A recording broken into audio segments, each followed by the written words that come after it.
for us tonight. Yep, and we should be getting started any minute here, and looks like we have. So here's the big reveal. Let's see who our starting characters for tonight are going to be. All right. Oh, looks like we got a pretty good start with Celis and Realm. Yeah, Celis, an excellent starter to get up, just because you get all those free checks in the beginning. As you can see, almost everybody's heading straight away to South Figaro to go see that free check there and get all those chests that are inside there. So Celis has some great checks. Realm, on the other hand, only has 2 checks, and one of them is a free check. That's good. The other one is the Bowser's Mansion check, so that's not as great. But let's see what everybody finds as we go through things. Yeah, Jack taking some time to adjust his screen, and the rest of the people looks like are Narsh. Ooh, find an offering right off the bat. Yeah, that is a huge find to pick up right away. So that will definitely carry them through a good part of the beginning of this race, and even all the way into the end of the race, actually. Mm-hmm. So it looks like everybody... Oh, go ahead. Oh, no, I was going to say Genji Glove, I believe, was found in South Figaro, so that's a pretty good pairing on both of those if you find a fixed dice or some other powerful equipment. Oh, for sure. Fixed dice Genji Glove will carry you all through the entire game. So I think that's going to be something that all of the racers are going to be looking for, is any kind of fixed dice or good equipment that they can really abuse those two. And to get them right away in the beginning is huge. So it looks like Ragnarok and Jackamus are in South Figaro, I think. Yeah. I think they're just checking chests right now. We should see that free check in a moment. Yep, it looks like that is where Ragnarok is headed right now, actually. So let us go ahead and see who is going to be down in that cell waiting for us. Right. But let's see, is it going to be an Esper character? Oh, of course, he's going to take the detour to the basement first. A little juke, but... Oh, and a Genji armor down there too, though. Yeah, some pretty powerful equipment right off the bat, and looks like we have a Go-Go. Okay, So... not the greatest character. He does have 1 free check, basically, but some racers really like him. I myself actually like Go-Go because he can be really flexible in the beginning. Other people will just never touch him. Yeah, I think if you find rods early, he's a pretty good economical way to just duplicate. If you have rods and things of that nature, he can help you get started on a cheap seed. Exactly, and it looks like Mr. E is going to head right away to the Returner's hideout to get all the free checks that are in there as well. So there's really 3 big places that a lot of the racers will go in the beginning to get some free just chests, and that's Returner's hideout, South Figaro, and Narsh, up where we would find the Lone Wolf check. So those are pretty common places you'll see everybody go to first to just see what's in there. Yep, and as for the rest of Celis's checks, it'll probably be a while till someone makes the dive into the Magitech factory. I can't imagine anyone starting off on it. Yeah. So we'll probably see Go-Go and Realm's checks before. Yep, and normally also people tend to leave the Opera House till later as well, just because you want to try to get a few Espers, just because you do have those forced encounters that you're going to have to grind through anyway. So might as well get some advantage of actually getting an Esper that has a good stat on it, get it on somebody so you can really take advantage of that. Yep. Alright, looks like Jack completed his South Figaro check. We'll see where he's going. Looks like everybody else is kind of just doing some shopping right now, looking to see what they can find. Yeah, I saw some dried meat, so we already found that on Ragnarok's screen. Always a good pickup. Just grab 1 if you see it, just in case if you do end up picking up Gao.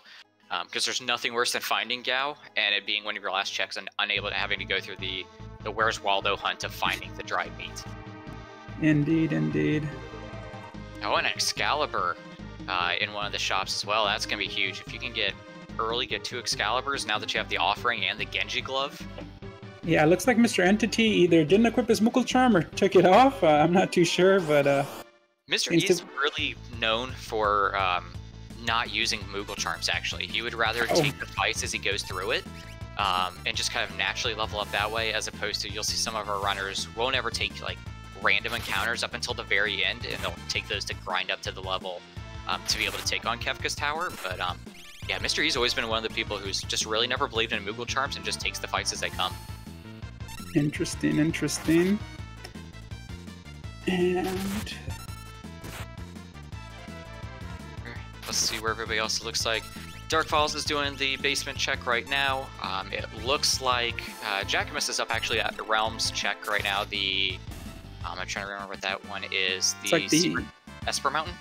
Yeah, Esper Mountain next to her hometown. Yep, and that was a fairly easy check just with the leader, so nice and easy. And they actually get the Magicite Terror Tile, which has 2 magic powers, so +2. That is fantastic. That is huge, and it had Cure and Cure 3, I believe, on it as well. So that is a powerhouse of an Esper to find early. So Jackamus has a huge advantage right there going for him. Yep, and we have Ragnarok and Jador. Is that World of Balance Jador? Is that? Yep, that is World of Balance Jador. Yeah, you can't. For Realm's other check, it would have to be World of Ruin. So he's probably just checking there for things like just rods. Some shops. Yeah. Yep. Find the early good equipment. Find rods that you can abuse to help you get through the early game. Things like that. Yeah, we have Jack in Albrook, which is a pretty decent group of chests to check early on, I guess, as well. Yep. Any free chests, any place that has a lot of good free chests are always great checks to get out of the way. Just because, like you've seen, we've already found a Genji glove, we found Genji armor, and we found offerings just in random chests. So any place that has a higher clumping of chests, that is going to be a very good time-efficient way to find some early equipment. It looks like Dark Files is also going to the Esper Mountain as well to take care of that leader and get that Esper that's there.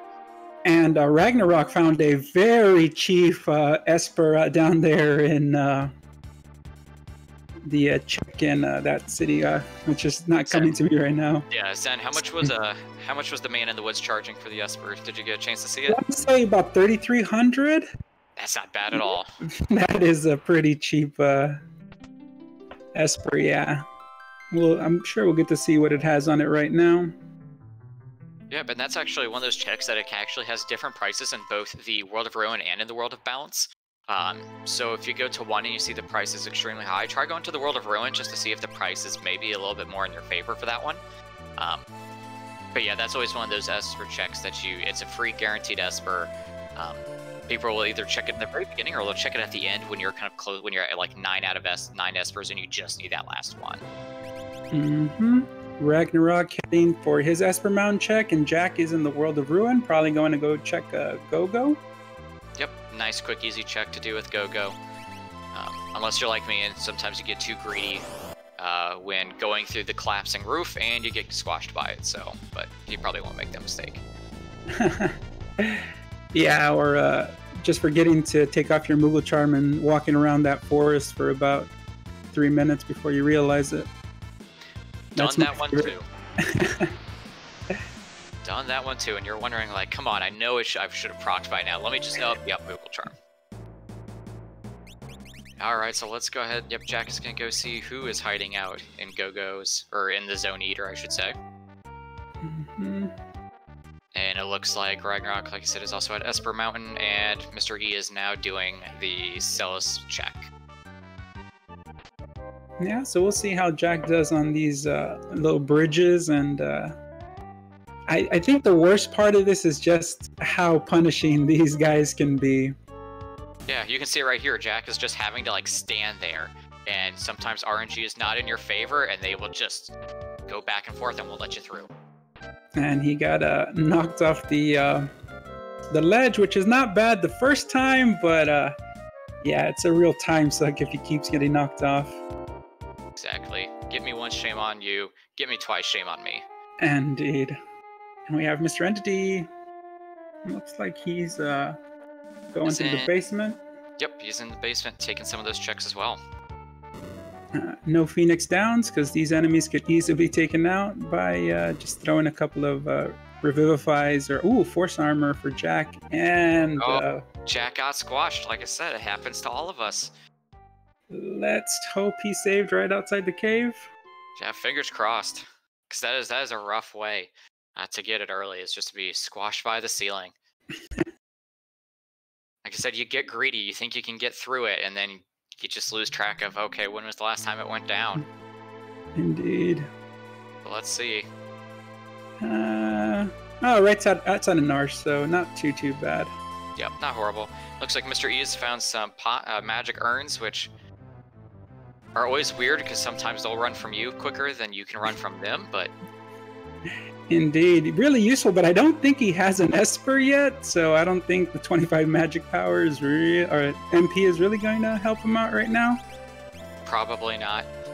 The only time I actually want to see magic urns, exactly like you said, is when you're just trying to get some MP, or if you actually are going to use Gao in your team, just to try to hit them and then go over to the belt to really quickly get the magic urn. Rage makes Gao a surprisingly good healer. But okay, like Dark Palace is actually going to the Opera. So he is gonna see. Now I do believe with this set, the fixed encounters are shuffled as well. So it's not gonna just be the rats that we normally see up in the rafters. So that can either be really good or really bad. You can either get some really good ways to grind up some experience, or you can run into some people you don't want to see up there and have to say, well, I guess I gotta come back later. Yeah, best case scenario, high level enemies that cast spells don't have enough MP to cast them, but we'll see. Like Diaboloses, which I don't think at this have enough MP. Yeah. The problem is still, though, you're not doing as much damage, and you still have that 5-minute time clock, and you have a couple of these that you got to go through. Yeah, that's true. This race. Yeah, if you don't have like a rod or some way to kill him quick, then which it doesn't appear he has. Yeah, this might be a reset. Yep, and the Diaboloses have quite a bit of health. So yeah, I would not be surprised if this is a reset. And Jack's still trying to get past these little guys. This is an easy check. Yeah, this is an easy check, like mechanics-wise, but it eats up so much time just because of those guys. Yeah, taking the time to save this time around. Very good idea. He'll pick up that force armor. See, I'll normally stop here. Yep, I'll stop right there, and then normally you can get to the third chest and then get out of the room before it falls again. But you have to be really tight with your inputs. Yeah, there he goes. Seems to make it. Hopefully he has the warp stone to get out, because then it's just another slog to walk your way out of there.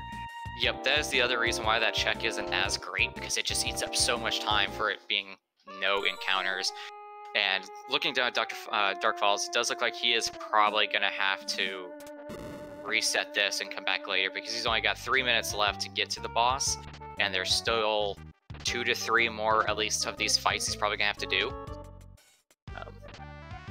So I have a feeling he's going to have to, and it looks like Ragnarok's also going to there, so I think unless he has some better equipment, he is probably going to see the same I saw some ice rods in his inventory, but we'll have to see. It looks like Jack found an Esper down there in Gogo's cave and a stunner, so looks like pretty worth it, especially with everyone else having a little trouble on their checks as well.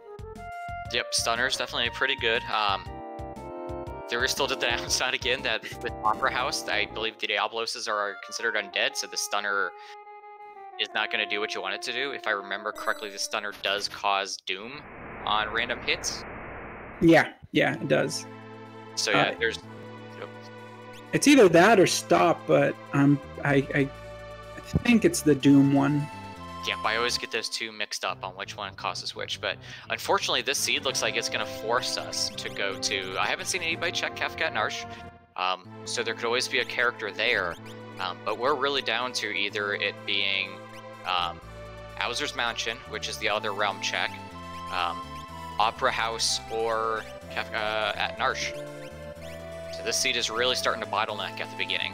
Oh, it looks like in the chat, Raph is saying that Ragnarok reset the Kefka Narch, and there was no character there, so... Oh, that's even rougher then, because that's normally a good, easy way to grind up some experience, but yeah, to be stuck down to Bowser's Mansion or down to Opera House, this is not going to be a fun beginning to the start. And down goes Rag due to the earthquake, so Diablos is not fun to see there. Yeah, we'll definitely have to come back. Yep. Most of the runners are probably going to get to the point where they're going to do one of two things. If Bowser's Mansion is also bad, we might be in a scenario where you just are going to have to grind out some early levels just in order to be able to get through one of these two checks. Which is not a fun beginning to a seed. Ideally, you would like some of the early bosses to be kind of easy softball pitches that you can get some quick, easy experience to carry yourself through, but does not look like this is the case. Yeah, it looks like Ragnarok is up in the sky and cracking some rods, getting past Rexel, so... So he'll be picking up another Esper then. I'm assuming that was Doomgaze that he must have ran into up there. Yeah, just a random Doomgaze tile, so... There's another Esper form, because I do not believe that Doomgaze can give a character. I think is limited to an item/Esper, or maybe guaranteed Esper. I can't remember off the top of my head, but let's see what he picks up here. Palador. Let's see what Palador has for us. Oh, he's not even going to check, okay. Oh, he hasn't done the Go-Go Cave yet, so... Where he's heading now, and it looks like Jackamus is... I'm trying to see where... It looks like he might be grinding up some levels as well down in that. Looks like it might be the basement at South Figaro. Yeah, it's either that or the... No, yeah, it has to be that. So yeah, all of our runners are kind of getting into that same bottleneck where, unfortunately, you're just going to have to grind because I don't think any... Like you said earlier, Japan, I don't think anybody is going to be taking on... my mind's blanking, Magitech Factory right away, just because there's three boss fights right there. Yeah, and I saw some warp stones earlier, but they were kind of expensive. I think like about 800. So who knows if any of them picked it out? Because you can always do like a couple of the bosses, maybe check them and then warp out. But it's tough. It's kind of a risky maneuver. Yeah, but I'm trying to see where Mr. E is. I don't know if that's... Oh, he resets out anyway. Does look like Jackamus is going to Owzer's Mansion. Yeah. Oh, that must be where Dark Fowls is. He must be down in Owzer's as well, grinding. Maybe. No, yeah, I think that's probably the best bet. Because there are some forced encounters there. If you open the chest, you also get some treasure along with those first encounters. Yep, and there goes Ragnarok going to Go-Go's check. Mr. E, okay, yep, is up at the mountain.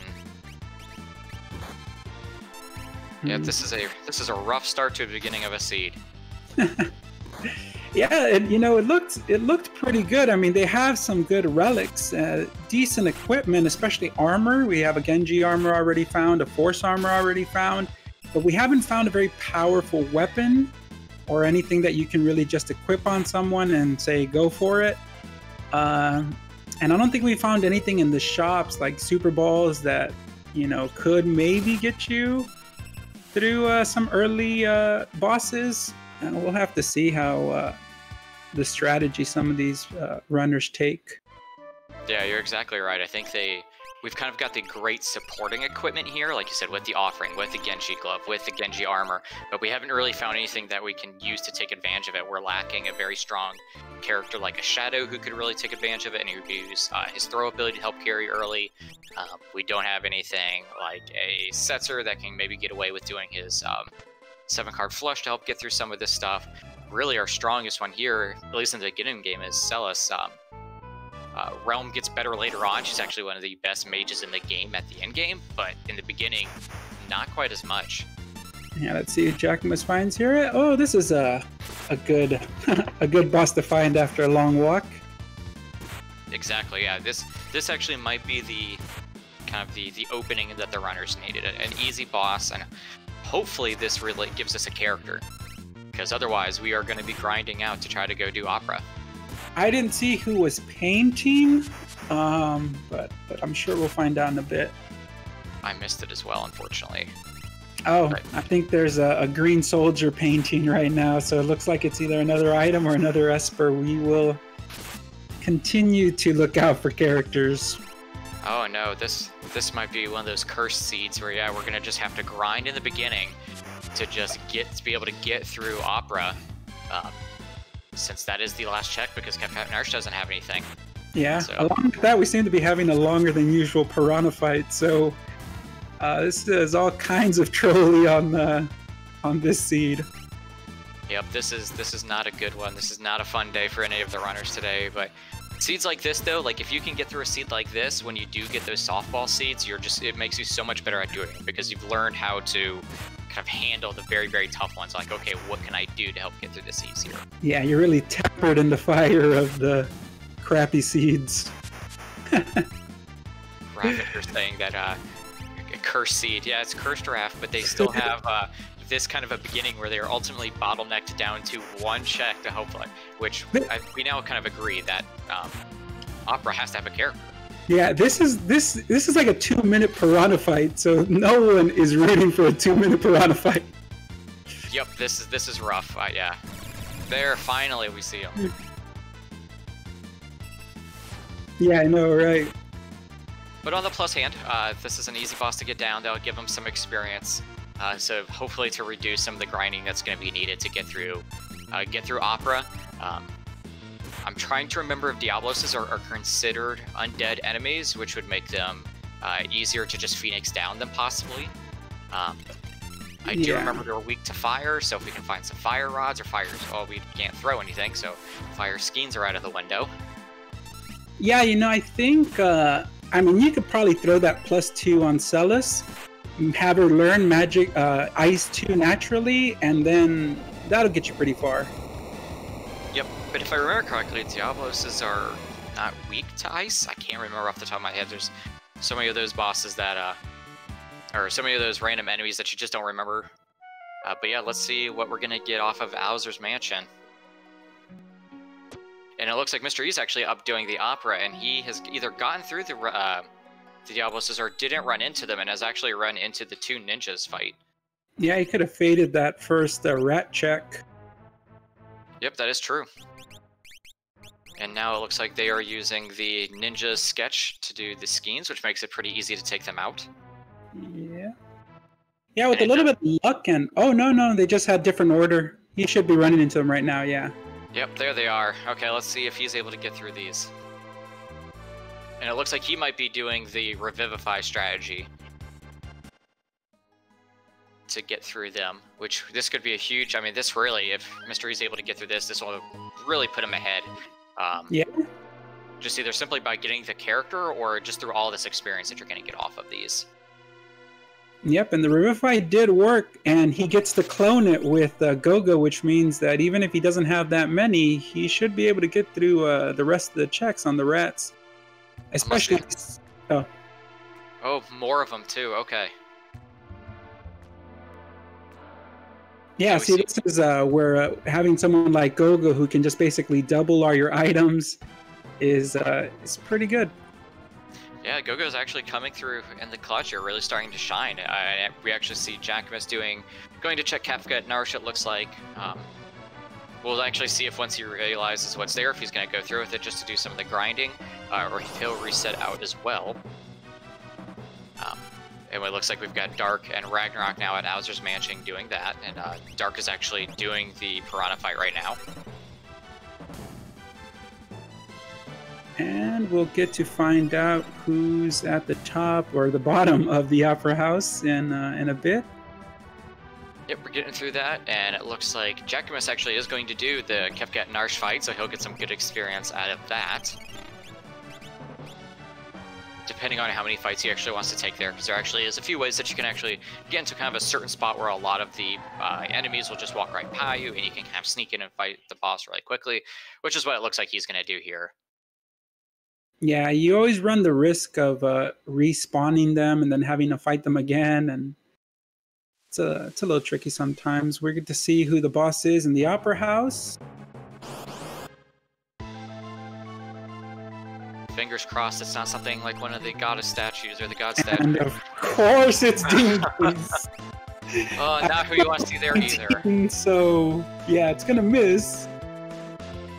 Now, Welk actually at Kefka at Narsh, so not a bad fight to find there. It's not going to be a character, but it's going to be some quick, easy experience again.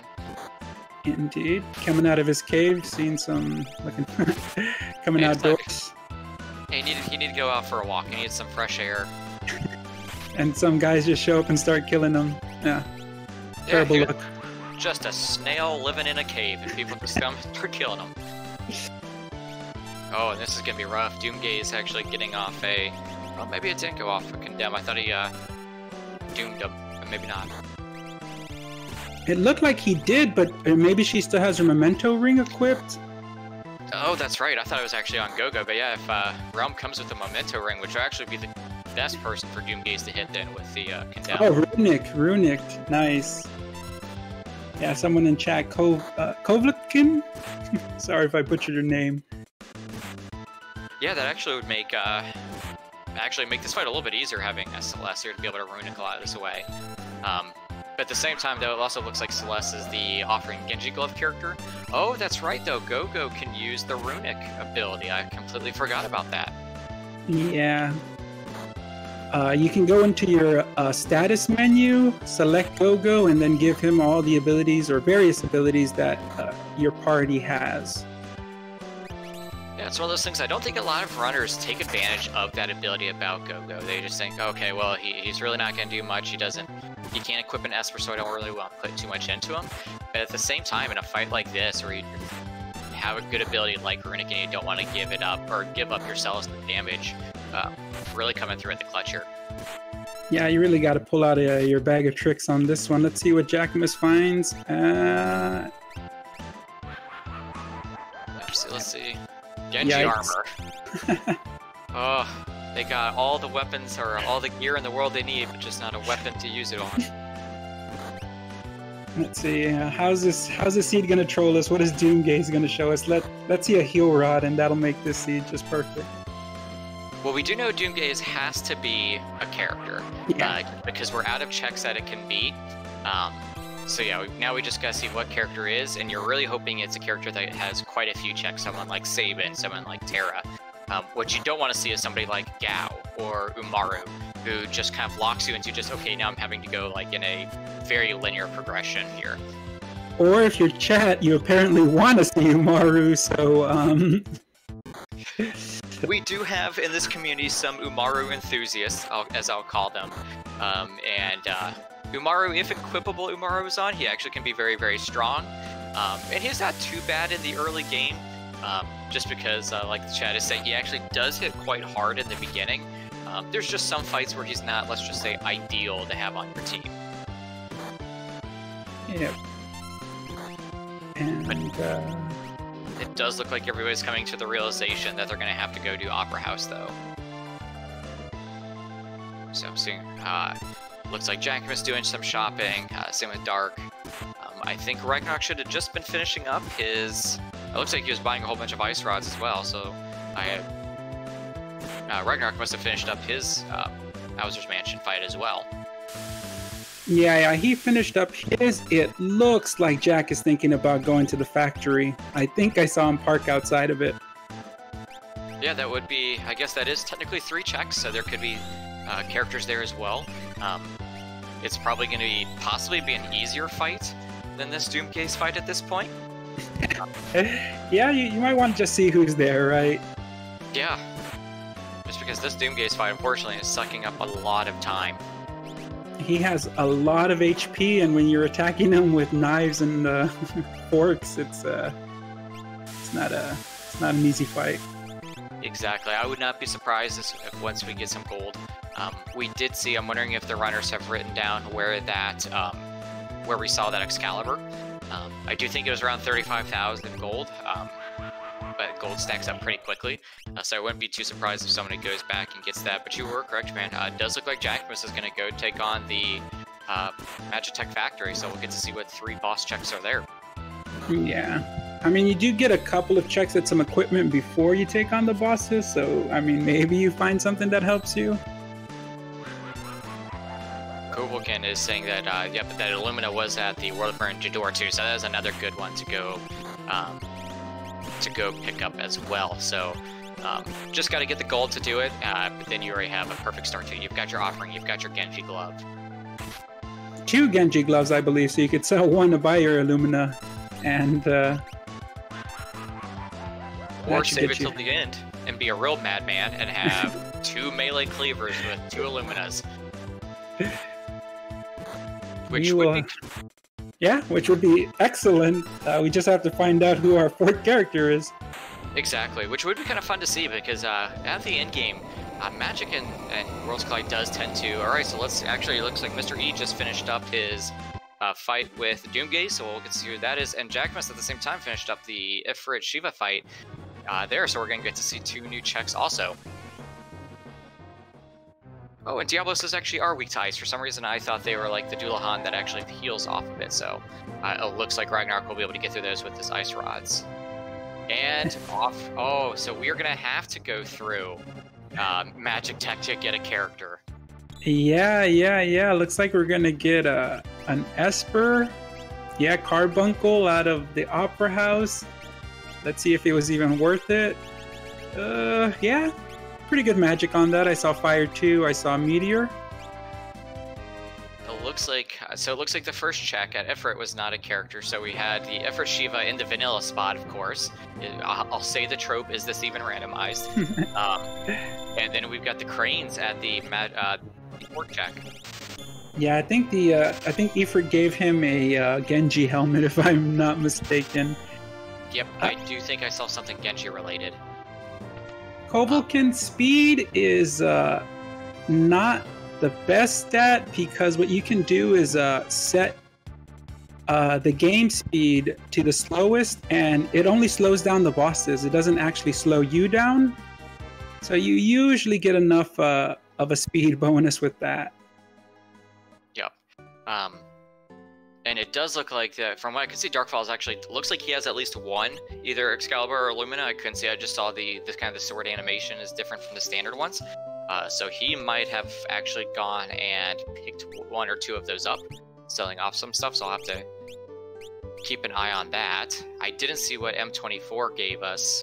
I think he gave an Esper. I want to say it was Crusader. Okay. So didn't see the magic on it though.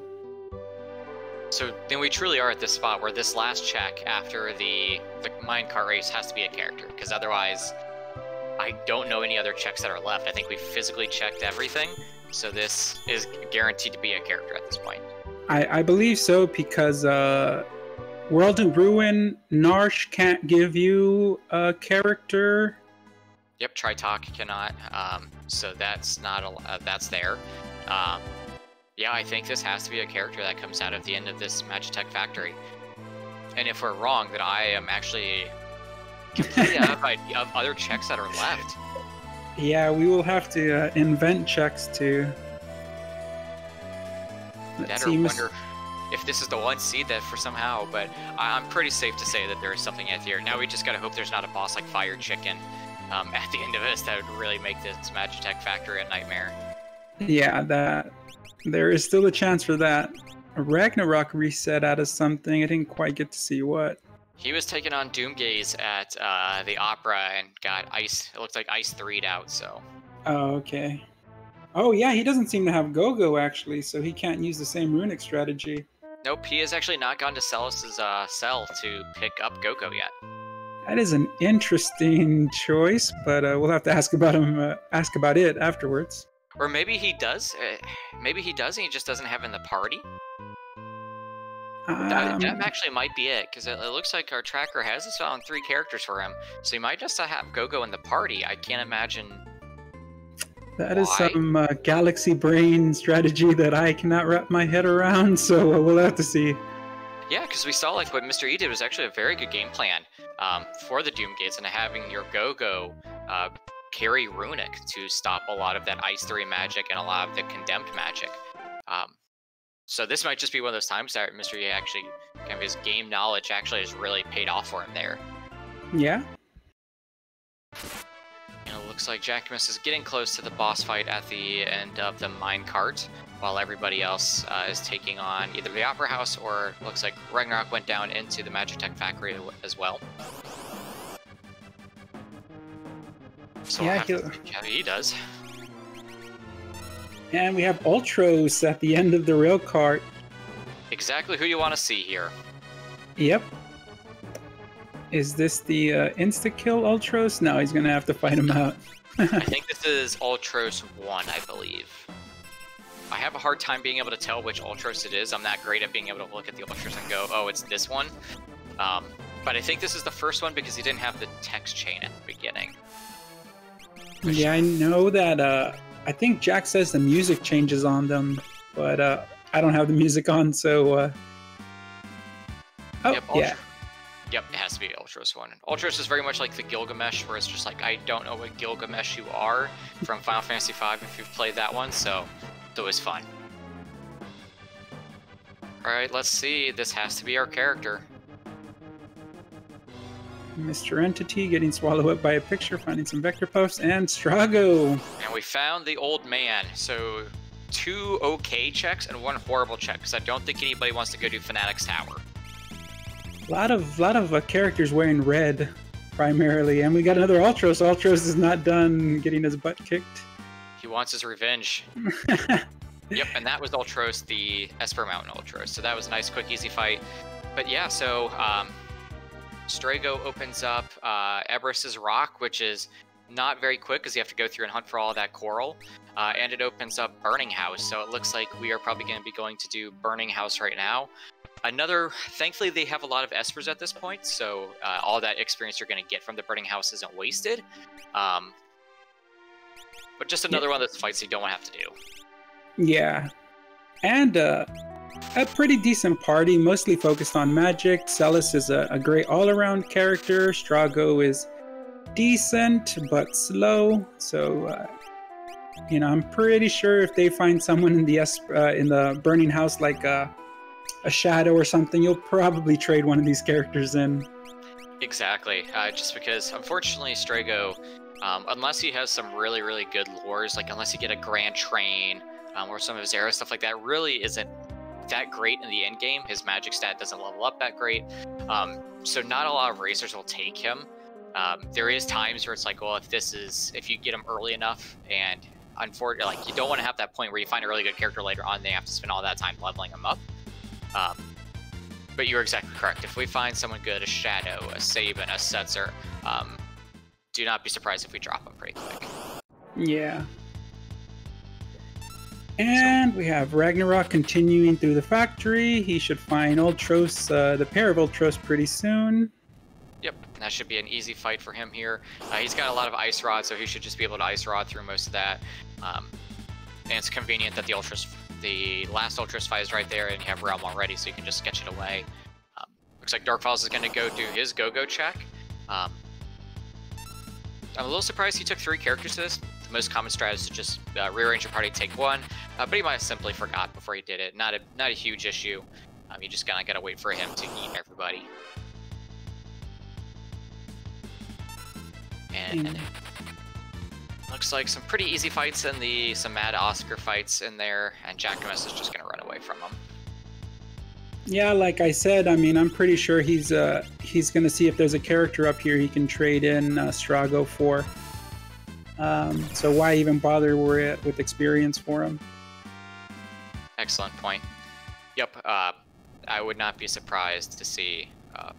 really, so if you're a person who likes to see the worst possible outcome for our runners, what you're hoping to see here is nobody on Burning House and nobody on Eber's Rock, so then that they are forced to go up through Fanatic's Tower, which even regardless of the boss that is up there, it still does play by Fanatic Tower rules, so only magic is allowed. And the 3 Stooges are in the Burning House. Alright. Not a bad check. I know one of them does absorb fire, but I'm sure we will... I'm sorry, absorbs ice, but I don't think it's the one that casts life too, though.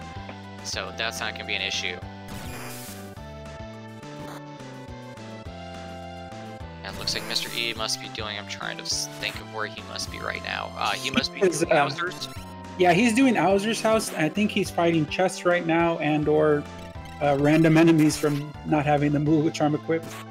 Okay. Yep, either way, just getting some easy experience while you can. Yeah, Strago taking a nap on Jack's screen, and then we have Dark Fowls about to do his Crusher.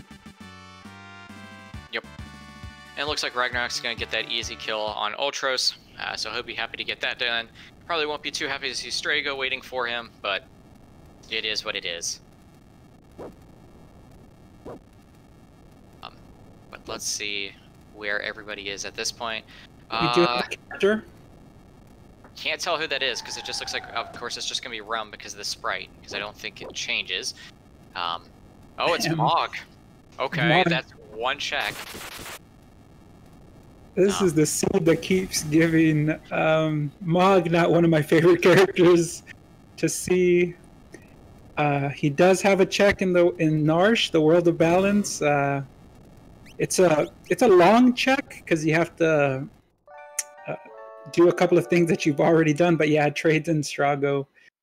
Mog, I would say, is probably just a little bit better. But then again, if there's a Shadow up there and his check, I'm trading Mog in as well. Yep, I'm with Rathalos though. I actually like Mog. He's not that bad. If you get the right dances, he can actually carry some fights pretty hard. I would kind of put him in, like, if you're going to be like S tier, A tier, B tier, I would definitely put him in A tier. I don't think he's not one of the the top four. He's not your Shadow, Celes, Terra, kind of those. But he's solid. He's not going to let you down when you need him most of the time. But so let's see so we're going to wait to see for Jackamus to find what is that Lone Wolf check. And also, he has a Narshe. So he's going to find that offering and probably be really excited to see that. Indeed. Talk about not having a double dip. I mean... Yeah. That definitely... that's surprising. It is one of those things that some runners will go straight away to World of... or to Narshe just because it's right there as soon as you start the seed. And the density of checks. Correct. It's like six good chests right there at the beginning. Plus, you can go into the beginner's house. I'll normally make that quick dip too, where you can get another 3 good checks there. But it's definitely one of those things. Some people like it, some people don't. Some people will wait for the Mog. But yeah, or they'll do it when they're coming back around for like Kefka and Narshe, things like that. So it's really kind of each runner's preference. Yeah. But yeah, for anybody who is interested in this randomizer, I highly encourage you to go to our Discord. Even if you don't see yourself looking to race, like our racers are here, we have an excellent community of people who are always willing to answer any questions you have about the game. For casual racing, we have Seeds of the Week that we do all the time. There's async races that we do a lot of the time if you just kind of want to casually but not be streamed. And okay, just like you'd mentioned, Japan, there is Shadow sitting at Lone Wolf. Yeah, which I think is, you just pick them up and that's your party, I think. At this point in time, I could see him trading in Gogo, but I probably wouldn't. You have quite a few levels on him. He's not that bad, especially since he can duplicate Shadow's throws, magic cast. Yeah, you trade in Mog and... Oh yeah, he is your powerhouse from the beginning to the end of the game.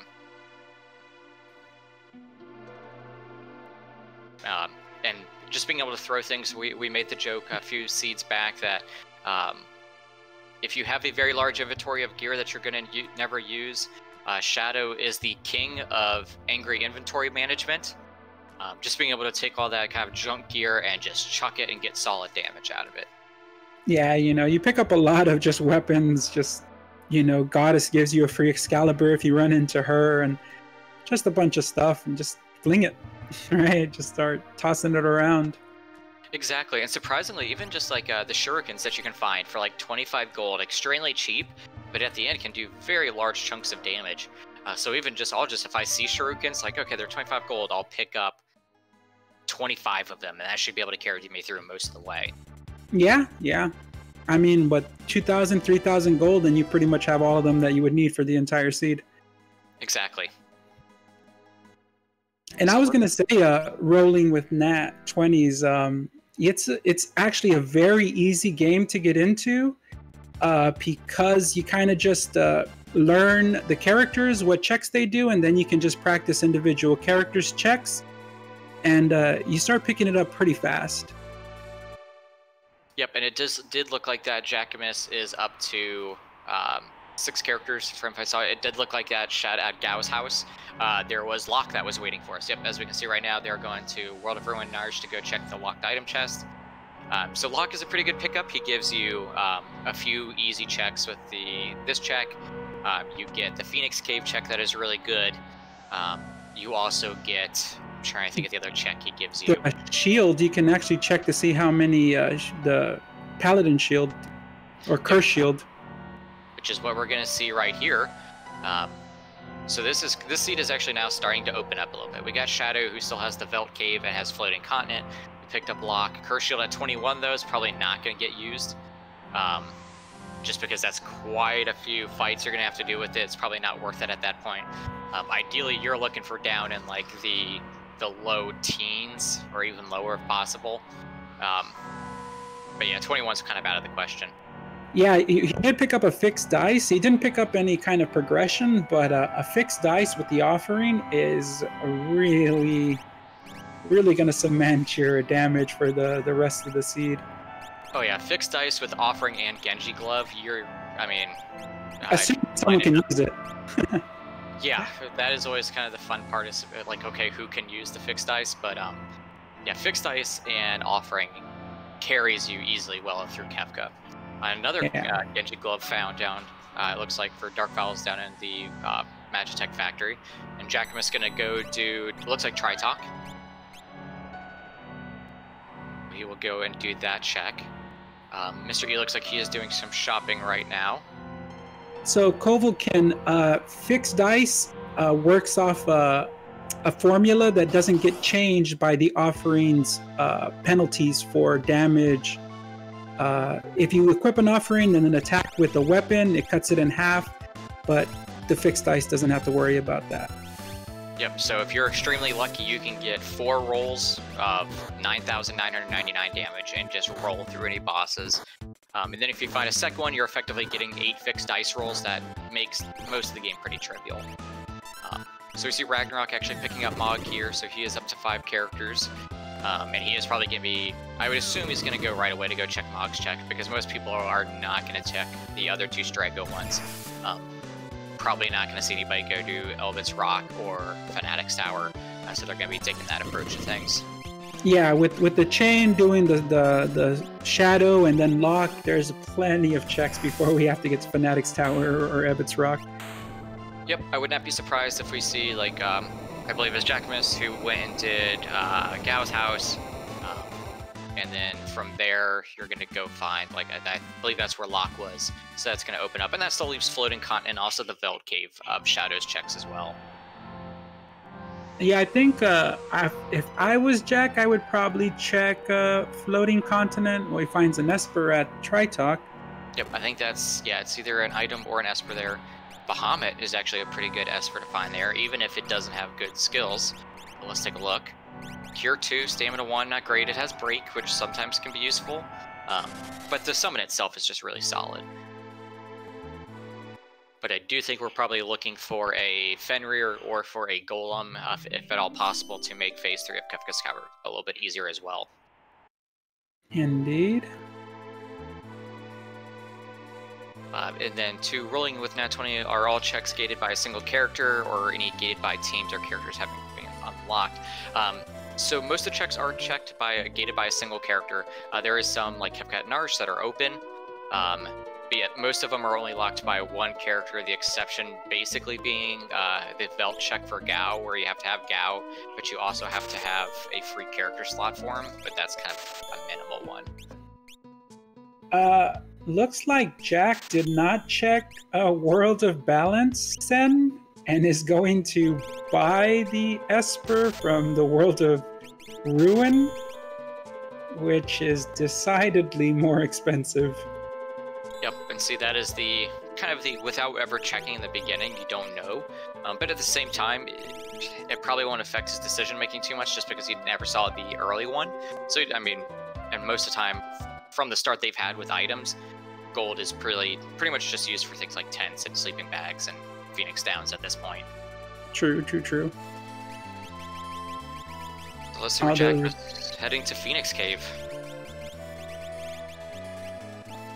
Yeah, this is pretty much a free check, kind of a long check, but unless you plan on fighting the dragon down there, which is not necessary for this seed, then...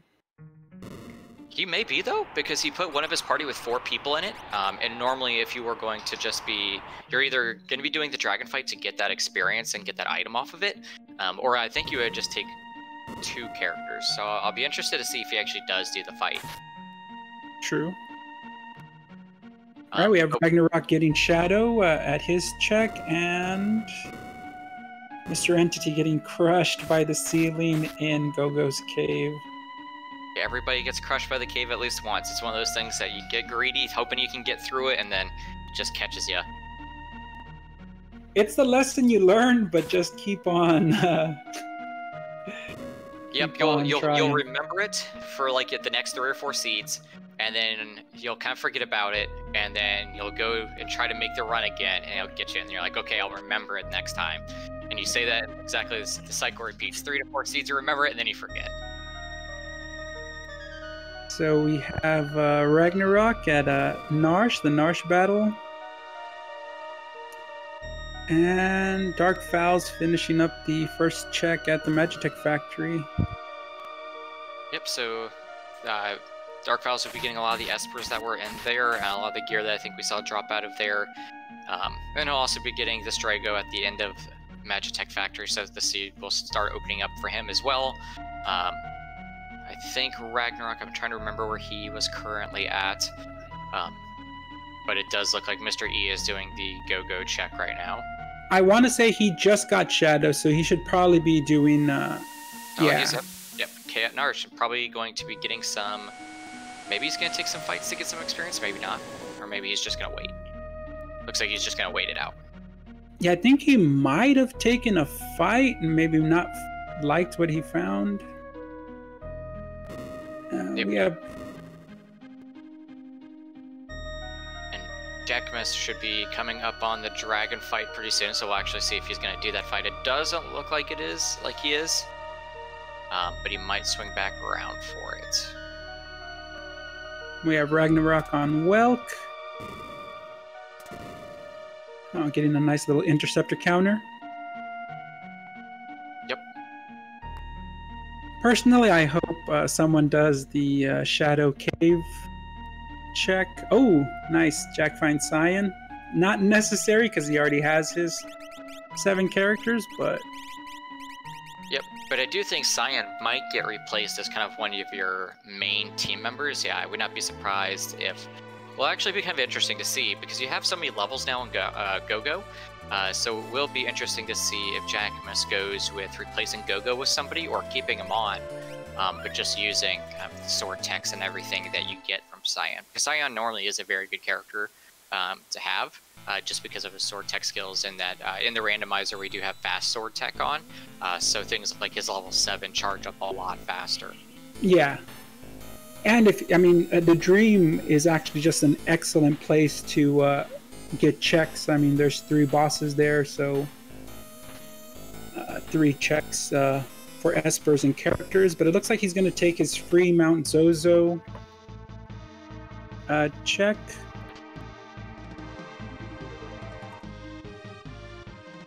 Pretty decent amount of loot on the way over there. Yep, always pick up what you can. Looks like Ragnarok just finished up his Kefka and Narsh fight, so he is heading out. And Dark Fowls, is he doing the... Magitech, that is the Ifrit side. Okay, I could have sworn he had done that already, but we'll have to see. I'm wondering if he might have reset out.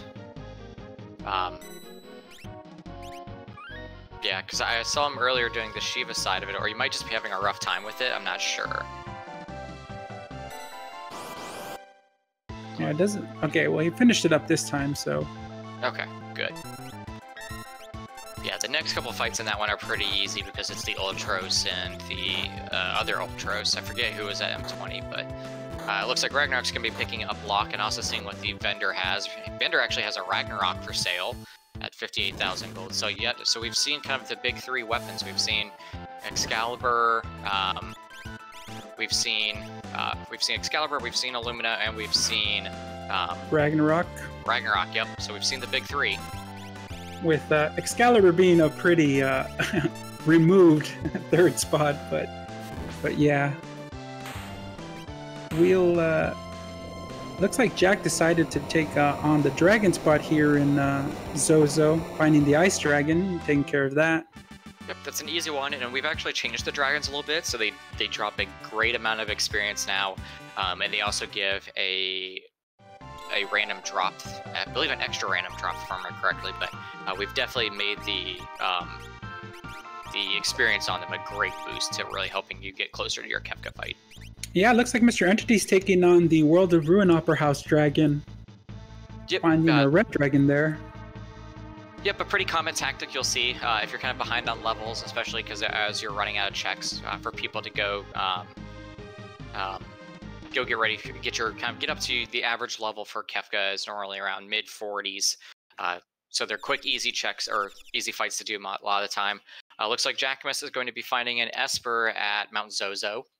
That'll make 7 for him. He'll have 3 more to go, which at this point in time, I would probably go up into the sky to the floating continent, but we'll see what his next move is. And Mr. Entity getting through his red dragon check, finding an Excalibur for his troubles, and like you said, a bunch of experience in MP. Yep. So let's see, it looks like nobody has gone to Veld Cave yet. Doesn't look like anybody has done any of the other shadow checks. So let's see, it looks like they're probably doing the Cyan checks now. So let's see where Jackamus is heading off to look for his remaining 3 Espers. Oh, yeah, he is going to check the Veld Cave. Yep, it's a good quick check. There's not a lot of running you have to go to. Yeah, the boss is right there. And there is one check. There is a few chests in there. I think there's like 2 chests in there if I remember correctly. It looks like there actually is a Muramasa that was picked up earlier. I'm seeing on Mr. E's screen. But it looks like he was selling, or he was selling some stuff off to buy an Illumina. Another, like I said, like we mentioned earlier, kind of a great in-game piece of equipment. Mm-hmm. We'll have to see if Jack pets the dog. I think it's my favorite part of doing the shadow check. You always pet the doggo. Yeah, you have to pet the dog. You'd be a monster if you didn't. You take that time. I think Dark Files is having trouble with this crane. It could be he might have accidentally used the wrong element on it and then healed it up. The cranes can be a bit tricky if you don't kill them fast enough because they do start casting the magnitude. But I'm sure he'll be able to get through it. I think he should be okay with the Celeste. Although it does look like it's getting ready to cast. Yep, there's its magnitude 8, and you're hoping that you can just live through it. Oh, okay, misses. Bad. And it looks like Jackamus. I'm trying to see where he is at. He took off to the floating continent. Yeah, I didn't see what was the result of his. Yeah, he reset out of the Behemoth check. Okay. I didn't see what boss was in the Behemoth. You can actually peek. Oh, that's right. You can see who it even is. Yeah, it probably was a character that you just didn't want. Yeah. Dark Falls must have a tent that he's going to go back and just heal up really quick before he goes and sees the back-to-back Ultros fight. And we've got Ragnarok doing the Phoenix Cave right now.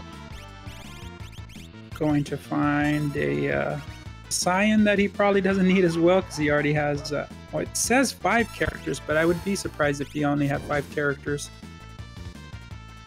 Yeah, I can't remember if he had to go gone and picked up Go-Go, some kind of a... Okay, it's been updated to 6. Okay, yeah. Interesting, it looked like that it was Edgar at Veld Cave, which would make sense. At this point, Jackamus doesn't need another character. He doesn't need a character. Yeah, I mean, I'm a fan of Edgar. If you find him early, his tools make him very versatile. especially if you can get a drill or a chainsaw. I'll take him all the way to Kefka. But this late with characters, when they join your party, it's at level 5, and in a race like this, you don't want to have to spend the time of re-leveling up any characters. Yeah, the characters we have are very strong.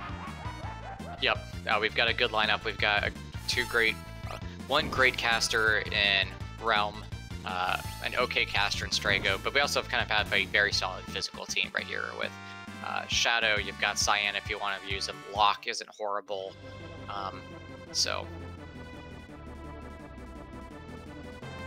True, Edgar does have some pretty quick checks, but then you don't also want to go through the fight at the Sir Behemoth spot to see who he is. And we have Narapa at... Floating Continent, that's an easy fight. Yeah.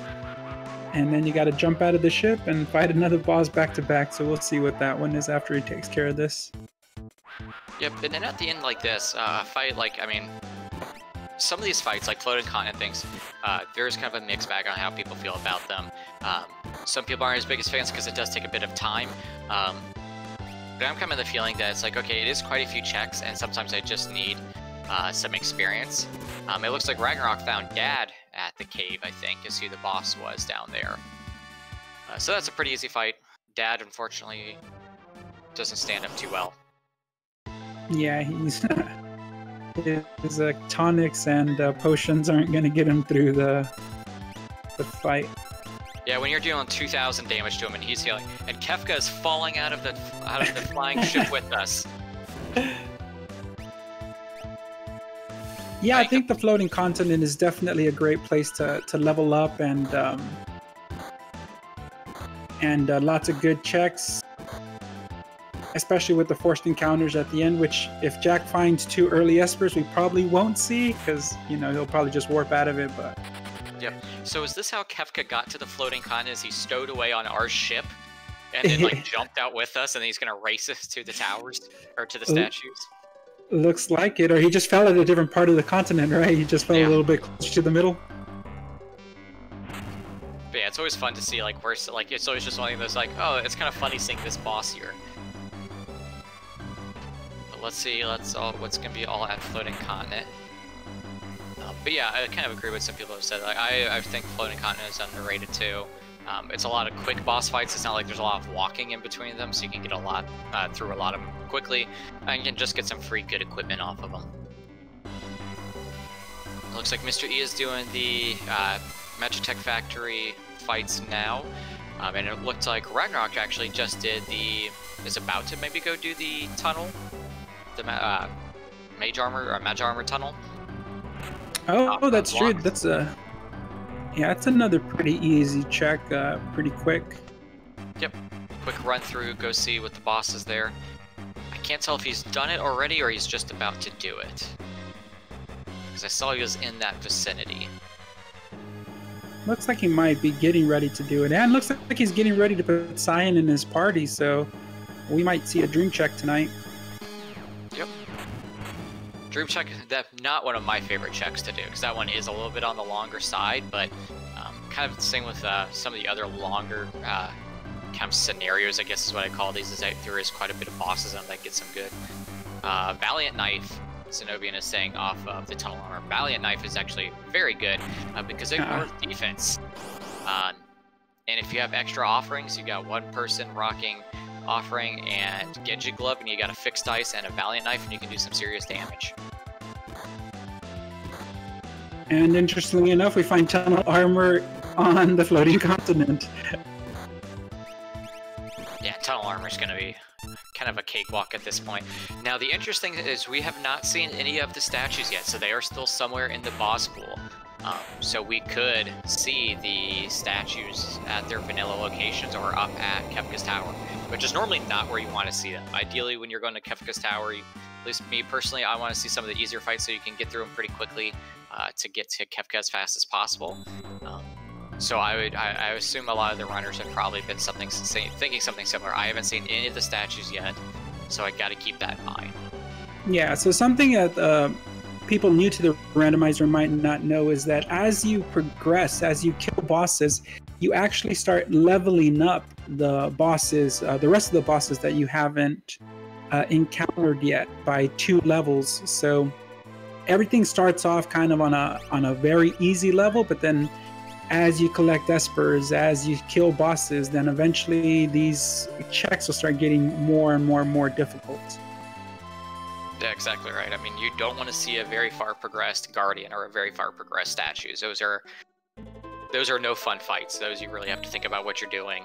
And especially at Kefka's Tower, then you're having to split up your party, and unfortunately, if you just put the wrong person up against the goddess, then you're like, okay, I have to reset out, rethink about my party. All right, Jack found Setzer at some point in time and is now doing his check, getting himself an Esper for that. And it looks like Ragnarok picked up Edgar, because I believe he is in the Ancient Castle? Setzer was the first stop of Floating Continent. Okay, good to know. Okay. Yeah, so we had a very character-gated seed at the beginning, and now we're starting to find all these characters later on. Yeah, now we just can't stop the flood of characters coming. Yep, and it looks like Dark Falls is up to his 4 characters now. So he should be starting to get through the kind of the very bottleneck seed. Is starting to just open up for him as well, and he's got double earrings for Realm, and that's actually really strong. Okay, Jack checking the skies, going to find that Rexel. So this should be an Esper for him. Yep, putting one away from doing the from being in go mode. So it'll be interesting to see if he tries to go to the auction house where there's a possibility of finding a quick Esper, or if he goes to do some checks. Very true, very true. We have a pretty easy check in Doma Castle, a World of Balance, which I might do before, but we'll see. Auction house is a scam. I do feel that same way as well. There's been a lot of times where I've gone to the auction house and it's just like 2 junk pieces right back and forth. I've yet to actually see an Esper off of auction house. So it looks like Ragnarok is doing Floating Continent as well. So he is taking that on while Mr. E is finishing up Magitech Factory. We got Dark Falls doing the Burning House. Yeah, this might be good for Ragnarok since that Setzer could help him out. And obviously getting the experience from these forced encounters is pretty good if he can get through them. Yep, I would not be surprised to see if he drops Strago if he decides to keep up with him. All right, Mr. E getting his Strago. Yep, and there is. Yeah. Man, that Celis is already starting to hit like a tank. 3K from each swing. Yep, so we can definitely see we're starting to kind of get into more of the, I would say, mid to late game at this point, or at least kind of later mid game. We're really starting to see the characters being able to really, if you have like the equipment like we had at the beginning, really just carry you through things. Yeah, I think really, yeah, no, Jack buying rods, right? It's interesting because I would have figured this was going to be a very physical-oriented seed, and it seems like rods have been basically the, or well, I just saw 2 Illuminas on Celis, so maybe it still can be. Uh-oh, it looks like the Diablos accidentally got condemned down for Ragnarok, so now it came back again for him. That's unfortunate. But yeah, I do agree. Like, we got, like, a lot of our early game characters were magic-based characters, but we found a lot of early game physical equipment. So you kind of are at that crossroads. So it's like, well, the characters are leveled up to buy, or are leveled up, but they're not the characters that can take the best use of my equipment. However, I have this amazing equipment. I found all 3 of the swords. I've got, I think we've seen 2 to 3 Genji gloves. We've seen at least 1 offering. It's like, okay, you got to make that a point that do I level up the characters that are physical to take advantage of the equipment I've got, or do I take advantage of the magic characters I have and use things like rods like we're seeing everybody do? Yeah. Because nobody has found, there has not been anything that has had Ultima on it yet either. And I don't think we've seen anything, it doesn't look like anybody's been using Mertron strats. And yet again, the roulette on the Diablo. Yeah, I think And the other thing is, I don't think we've seen any of the oh wait, I was about to say I don't think I've seen Fire 3, but it looks like Realm is casting Fire 3, so I guess that was on an Esper he picked up recently. Yeah, I haven't been able to see too many of the Espers and see what all spells we've got. Fire 3 is very good for getting to Kefka's Tower, just because there's a lot of parts of the tower that are weak to fire, especially the really important ones you need to drop down first, like the Tiger Head. So finding Fire 3 is a good one. But yeah, it's actually been quite a while since we've seen Ultima on anything, just because a lot of times people want to do the Curse Shield. So finding Ultima is pretty rare, and normally that's the pinnacle of my Magic carry team, is getting like a gem box and Ultima and just walking my way through the seed. Yep. Looks like Jack's going to check the tomb. And we have Ragnarok on Narapa. Have a couple of burning houses being checked. So. Yep, I would not be surprised to see Darkfall really start to kind of pick up in the seed now that he's kind of got the 4-man team. He's starting to go to a lot of the checks where the characters are located. So he should start really catching up with everybody else here pretty quick. Jackmus is just on his last Esper hunt. That's always the worst feeling, where you're just like, well, where is that last Esper? Or where is that last character? But I haven't had a chance to see his levels, to see where, once he finds it, where he'd be for going to take on Kefka's Tower. Obviously, Mystery is doing some great grinding off of the Burning House, and he's got the equipment to do it, to really carry him through it pretty quickly, so there shouldn't be any issues there.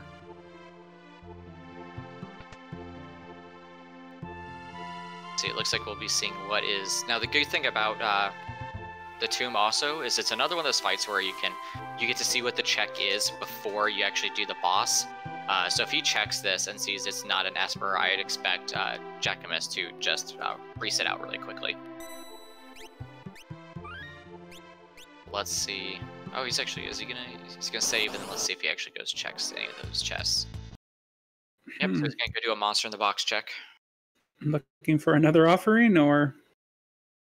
Nope, it's just gonna reset out. Yep. But interestingly enough, I'm not sure he can reset out of the tomb now. So no, I don't think he's doing that. I think he's just resetting because I actually don't know what he's doing, because the specters are pretty easy check. Interesting. Yeah, we'll have to see. Gao sleeps there, so I would be up. You can see he's gonna reset it right now. He doesn't need another character. And did he have I guess he may have used another save slot instead of the one he was using. Yep, that is, or he's just gonna, or he has exit probably, or. Oh yeah, warp. He's gonna warp out. Yep, I forget who all learns warp naturally, but there's quite a few. Normally you'll find it on an Esper. Always a great spell to learn though, just because, especially in this race, there's a lot of checks where you have to run all the way and run all the way out. So especially if you're a newer runner to this, if you see warp stones in a shop, always pick up 1 to 2. If you see a Esper that has warp, try to learn it on at least one character, just to make it a little bit easier and quicker to do some of these checks. All right, Jack going to do his Doma check. Like I said, it's a pretty quick check. Was Doma a Esper? I can't remember. Doma was an Esper, so this would put Jackamus into go mode. And he is just going to nuke down that poor octopus. He made calamari real quick. Yeah, usually I buy about 4 warp stones. Yeah, and you can't use them out of every dungeon. Like I wish you could use them in Narsh, but you can't. So, but having about 3 or 4 of them is pretty good, especially if you don't start off with Celis or Terra, which are people who can learn warp naturally. Yep, I mean, because nobody wants to be stuck at the top of like Fanatic's Tower or Mount Zozo or any of the Zo towers. You can just warp out, or Esper Mountain, things like that, or Gogo's Cave. There's so many of them where you can just warp out. That saves so much time. Looks like Darkfalls is going to find his Mog check here, so that should lead him really quickly onto Shadow. And Mr. Entity will be finding his Mog soon, while Jack is our first person in Kefka's Tower. Yep, let's see if he's going to do... I haven't been able to see. It looks like he's kind of low on levels from what I can see, unless he's going to try some low levels tracks, which would be interesting to see. most of the time people going into Kefka's Tower around level early 40s. I would say normally I try to hit for like 43, 44 before I go in. But there is some good, you can get a lot of experiences off the bosses that are in here as well, to kind of help push you up into that threshold. Yeah, but like Zenobia said. Yeah, I think the bosses might get him up to about 42. And he does have some really good equipment. I know he has a Minerva, he has Force Armor, the Genji armor. Yeah, and he's going to check the chest, so we'll see how that goes for him. Exactly, yeah.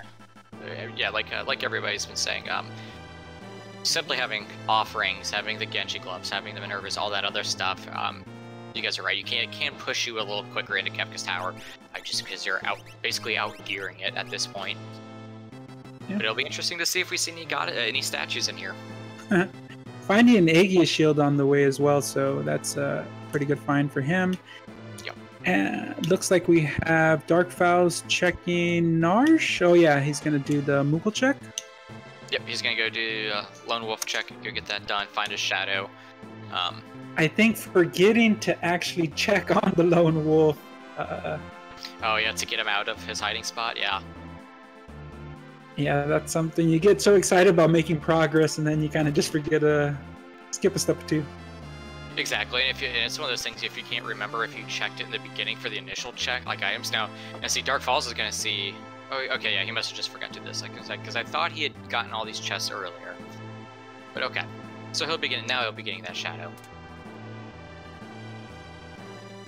Yeah, and like Raffalo says, I mean, I'll try to check. If it's the ones that are along the way in Kefka's Tower, I'll pick them up too, because you can find some very, very good stuff here.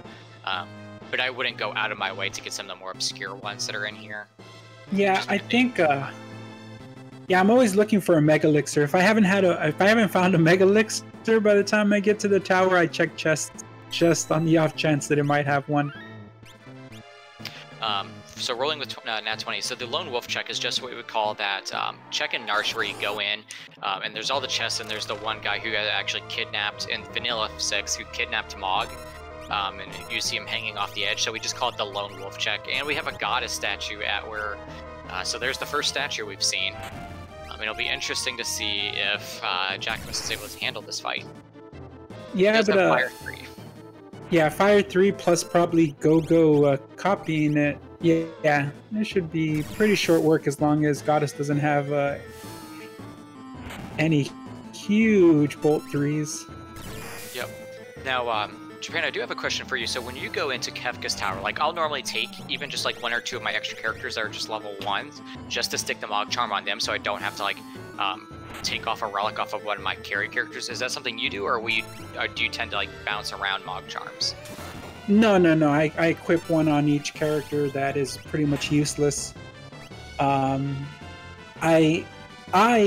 find that one of the things I have to try to do to get my time faster is not go into my menu as much. So I try to set everyone up with a Moogle Charm, and then have them walking around. Okay. Yeah, I figured that was probably the pretty common strat for a lot of us to do, is to just like take a level 1 character, put a Moogle Charm on them, and then also because they are, okay, if for some reason my carry dies, you can just go, okay, here, cast a Phoenix down on my carry real quick. It's always interesting to hear if other people have the same ideas that you do. And it looks like Celes was actually at the Floating Continent.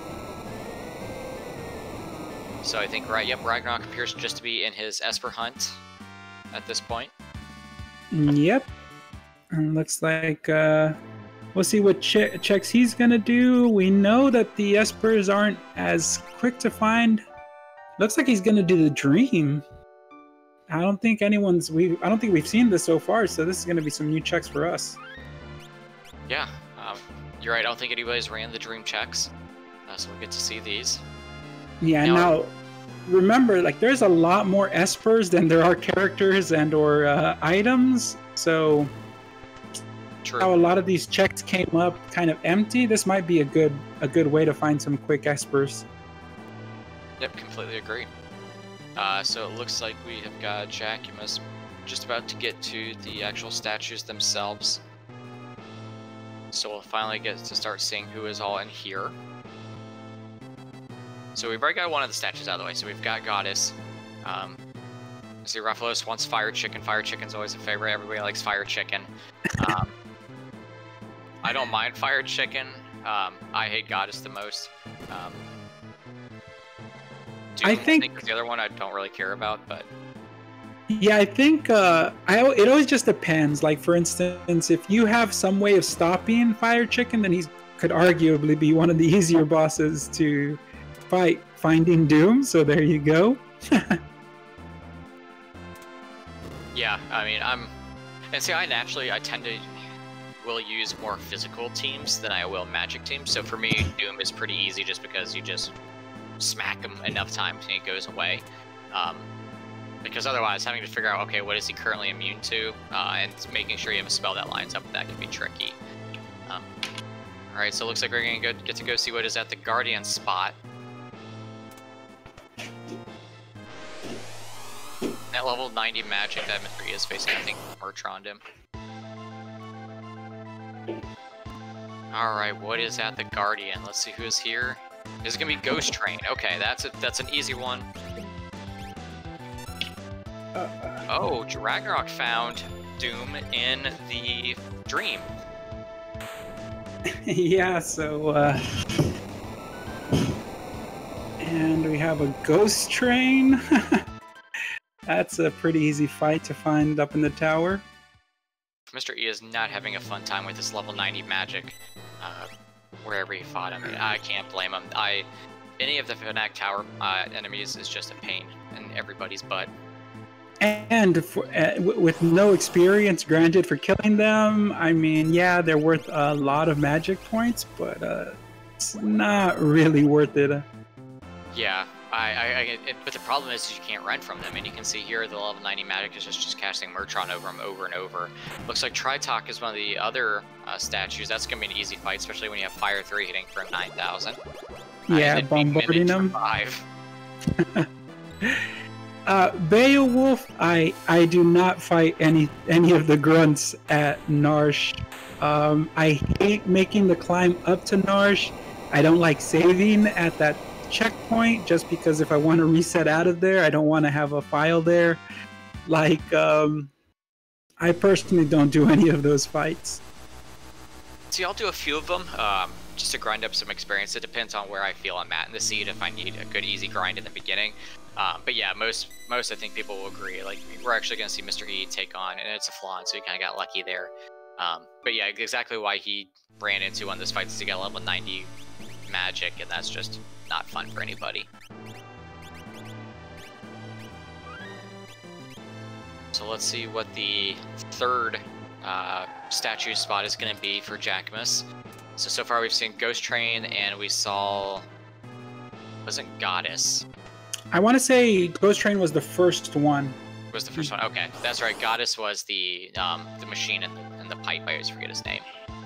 Yeah, I didn't know who the Guardian check was, but yeah, Inferno. Goddess was the... okay. Yep. And we have Inferno right in...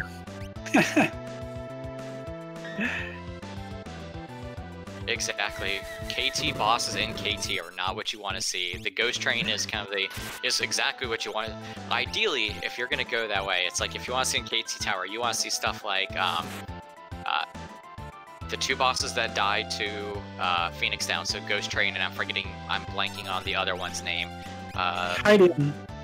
Yeah, the Haydn. Like, those are two easy ones. But yeah, these guys are not who you want to see there.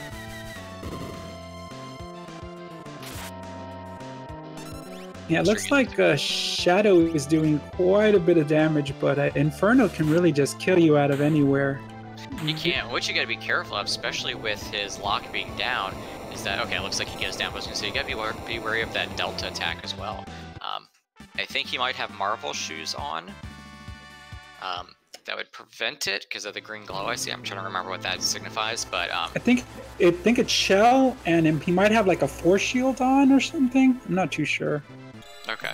Yeah, and there we see Darkfiles buying a whole bunch of shurikens now that he has Shadow. Yeah, I mean, I've had my Shadows throw those things for like 5,000. It's like, okay, I spent 25 gold for 5,000. And we've got a Cactuar up for mystery. I don't think I've ever seen one of those in the randomizer before. Yeah, again, it gives you a huge amount of money, but no experience, no magic points. It's that was a buy me an Illumina fund right there. Oh, and Atma up there too. Okay, this Kefka's Tower is not playing nice at all. You're going to need your levels before you get here. Yeah, this is the kind of Kefka Tower that haunts your nightmares. No fire chicken though. We'll see if he's in a dream. He could be in the Rexol spot. Yep, he could be hiding somewhere. That would be another. That would have made Sign's dream really bad too, because then he would have gotten 2 statues in one dream. That's not fun. It's not a dream. It's a nightmare. Yeah, exactly. Yeah, watchers always like seeing the horrible seeds. Runners hate these kind of seeds. It's that fun dynamic there of watching somebody else suffer. Sir Behemoth is actually in the Rexol spot, but looks like Shadow can throw those fixed ice, so this should be pretty easy. Yeah, that's a dead Behemoth right there, and it'll be interesting to see if he actually uses the. Yeah, he's just gonna Phoenix down the other side. That's another thing to remember for newer runners. The other side of Senior Behemoth, as I like to call him, actually is Phoenix downable. Because he's an undead Behemoth. I never have been able to figure that out, like, lore-wise. Is it like the Behemoth dies and then he comes back, or is it another Behemoth that for some reason is undead? It's just weird. He actually casted Life 3 on himself before the fight. You just weren't around to see it. That must be it. And it looks like we have Dark Falls doing Elbit's Rock when Stragos checks. That's can eat up a lot of time just because you randomly have to step on these tiles and find, I think it's 21 pieces of coral to feed to the chest. But yeah, you just randomly have to step around these chests looking for them and hope you have enough. Yep, and it looks like Jacquemus is going on to his Kefka's Tower fight. So I missed to see what the 3rd statue was. I want to say the Atma fight was that 3rd statue. I want to see. 3rd statue? Okay. Okay, so it would have been Atma, Inferno was the other one, and then Ghost Train was the 1st statue, if I'm remembering correctly, and then Guardian was Goddess, something like that. But either way, something only one like that. Boss, only one easy boss there. Yeah, I think Goddess was the Inferno check, but yeah, I don't remember who Guardian was. Let's see. Tritalk was a statue. Okay. Tritalk's a pretty easy one there, as long as you have the magic for it. But let's see how Jacquemus does on the Kefka's Tower fight. He's in a pretty good spot. He's got a lot of great equipment to be able to take him down. He's got Fire 3 hitting for max damage. And then, of course, we've seen fixed ice. We've got enough Genji gloves all over the place. I don't think he has a way to instantly kill the long arm, which is susceptible to Doom, but he has plenty of firepower to get through it. Yeah. So yeah, he'll I don't think. Oop, as we say that, the one arm is maxed down Celis. Okay. He should be able to just get her up just fine. I don't see anybody that has life at the time. It does look like he has break, so that should help.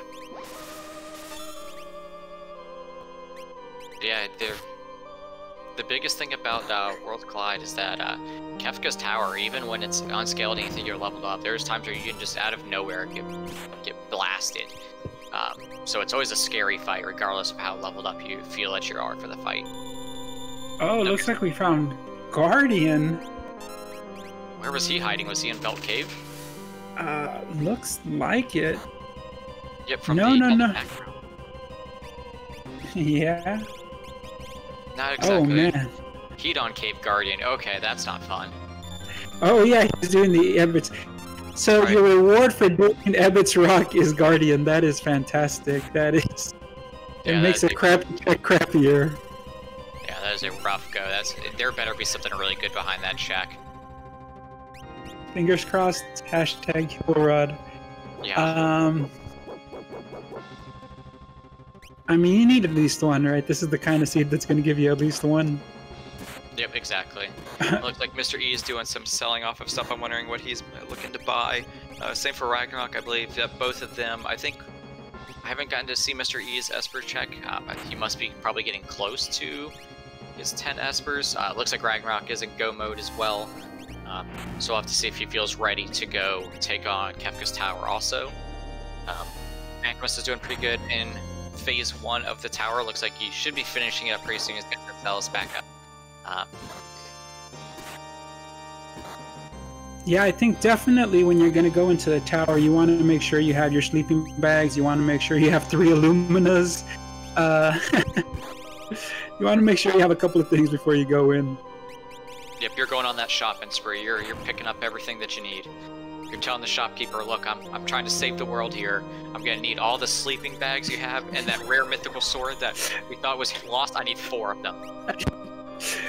Just give me a pack. Yeah. So yeah, that's what it looks like Mr. E's doing right now, is selling off a whole bunch of stuff to try to probably pick up as many Illuminas as he can to help really make that fight easy. Interesting to see that Jackmus actually is using for his offering Sniper. I do know he is fond of that weapon. I forget exactly why he told me. I'll have to ask him about that in the interview on why he favors that. But it looks like he's on to level 2. Yep, okay, so Raphlos is confirming, yeah, he has 2 snipers on there. And I do know he is fond of that setup. I forget, he told me one time exactly why he prefers it, I believe because it doesn't have any mischance, but... I believe it also offers you some good physical defense or magic defense, I'm not too sure. Cell is turning into an imp, so that might be rough on his physical output. We'll see if he can heal that up. Yeah, let's hope he's got a way. He's got a green cherry. I assume this is always the fun moment where you're like, oh, do I not actually have any green cherries? How do I not have any green cherries? Or remedies. Oh, he's got a few. Okay. Yeah, there's nothing like getting hit by a train and finding out you don't have any remedies. Or the worst is you'll get zombied and you're like, how do I not have any revivifies? So he's going to be breaking some rods here to help get that down. I wouldn't be too surprised if he starts using Fire 3 to kill the Tiger Head pretty quickly, or it looks like he's going to use the Ice Rods actually to do just that. And we have Ragnarok in Kefka's Tower as well, so... Looks like he's making that run, so Jacquemus must be looking for an Esper or 2 then, because he is still back in the cave. It looks like Dark Falls is caught up pretty quickly on his characters. He's at 6 now, so he's starting to kind of get into that same mode where you're just on your hunt for your Espers, which generally tends to be the case in most of these seeds. You're going to be looking for your Espers well before you're looking for characters. Yeah, and depending on how this goes for Jack, we'll see if Ragnarok can catch up on him. Yeah, I think it's going to come down to if Ragnarok's really got the fixed dice Illumina, he can make up a lot of time really quickly, just because of the difference between Sniper and something that can give wide variance like the fixed dice. Yeah, especially since that phase 1 fight for Jack was a little on the longer side, I would say. Exactly. Looks like we have Mr. Entity going into the cave. Where he'll find Cyan, which, if he's at 7 characters, is probably not going to be very welcome. But we'll have to see. Yep. Yeah, at this point, I mean, you're hoping for characters like, okay, if I'm going to find a character, I want them to have quick, easy, no boss checks to try to find those Espers quickly. Unfortunately, Cyan is not the best for that specific situation. Or Umaru. Like, you're really just hoping to find Umaru. Yeah, because he's a quick, easy, guaranteed Esper. And Jack continues his... looks like he has 2 of them down of the 4. Yep, I think he has Tiger's Head down for sure. You always want to get Tiger's Head down first. Then normally the order most people, they want to get Tools, which is the one in the middle that kind of looks just like a box. And then, because that's the one that uses like random text laser, things like that. And then the last 2 you want to get are there. Rafflos, I'm trying to remember exactly why you want to get the Tiger's Head down. I forget what it casts, but it's something not friendly. I'm blanking off the top of my head now. It's just got ingrained. I want to say that I want to say it's because you can mute the magic caster. You can insta kill the one in the middle, right? I forget what that one's called. Tools is in the middle. Tiger is at the below. I forget the name of the last two. Yeah, so you can, I think, insta-kill, then Tools. And so then I usually concentrate on Tiger, because I think Tiger can cast Zombie, he can cast... He's a status effects guy, right? Yeah, now that you mention I do believe that he is the one that casts Zombie, and Zombie's kind of one of the most annoying statuses to deal with. The one in the back just starts casting Dispel at the very end all the time, so he's normally not that big of an issue as long as you don't drag it out too much. And like I said, if you have the ability to mute him, then you can just mute him and take him out of the fight completely. Yep, and I believe the guy on top just casts 10 hits, and no one really cares about that. So he gets that in. Here's the game changer, Phase 3. I don't think we actually picked up Golem or Fenrir anywhere, so that we don't have an easy way to dodge Calmness. So now we're just hoping for a magic block on it, a dodge or something, or if you're really lucky, only hit one character. Oh, Golem was Jacquemus' last Esper. Well then, that is huge. Yeah, if you have that, go ahead and cast that. Protect yourself from that. Yeah, so Mr. Entity's fighting a dragon. They are great sources of a lot of XP very quickly, but they also drop normally very good pieces of gear as well. So he's probably using that just to get some good experience to get ready for his last statue fights. And we see Ragnarok is actually taking on Goddess right now. Yeah, Golem is the riskier of the two as well, like you mentioned, Rafflos. But yeah, in this one, you always want to try to get the girl in the back down first because she absorbs all magic. And then after that, you want to nuke the guy down as fast as possible because that's when he starts casting Meteor like a madman. Plus, I think if you don't get girl down, she will resurrect Sleep. Yep, she casts Life too, and we'll bring him right back here. Right on the money there. But this is honestly the phase where most people wipe just because of Calmness or Meteor spam, things like that. Yeah, he'll chain those up, and it's kind of unpredictable. Yeah, dealing with 3 Meteor straight is not an easy task, even for very well-equipped parties. So let's see. There, okay. He's still holding up okay. He's got plenty of life that he can dodge. But yeah, see right there, just a 2300 hit by her. And that wasn't even Meteor. Looks like we have Dark Fowls going into the floating continent. Yep, where he'll pick up. I'm trying to remember who we saw there at the end. It was a character, if I remember correctly. Setzer, and I know one of them was a cat hood, I think in the middle of the island. I can't remember what the last check was. Yep, it looks like it was Setzer was the character, and then the tunnel armor was the boss at the end, if I forget what they drop. Yeah. Ragnarok is about ready to go start facing his, and it looks like Jacquemus is on to Kefka himself. So if Ragnarok's gonna want to beat him, he's gonna have to make up some serious time quick. Or hope for some mismanagement by Jacquemus. Kefka can do some pretty nasty things if you don't keep a good track on his life total. Yep. Kefka can also just, like you said, yeah, there's a lot of times where you just out of nowhere get wiped by a bad Havoc Wing or a bad Goner at the wrong time. So it definitely is not over just yet. Any wrong move can spell a wipe for Jacquemus. But we'll have to see. Jacquemus is a very experienced runner. He's won multiple of these, so it's always a possibility, but I think he's got it pretty on lock right now. Yeah, especially when he's going to be hitting for 999 pretty much. Yeah.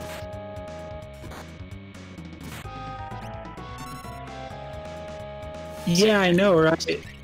He was just probably really hoping for Sabin Raf.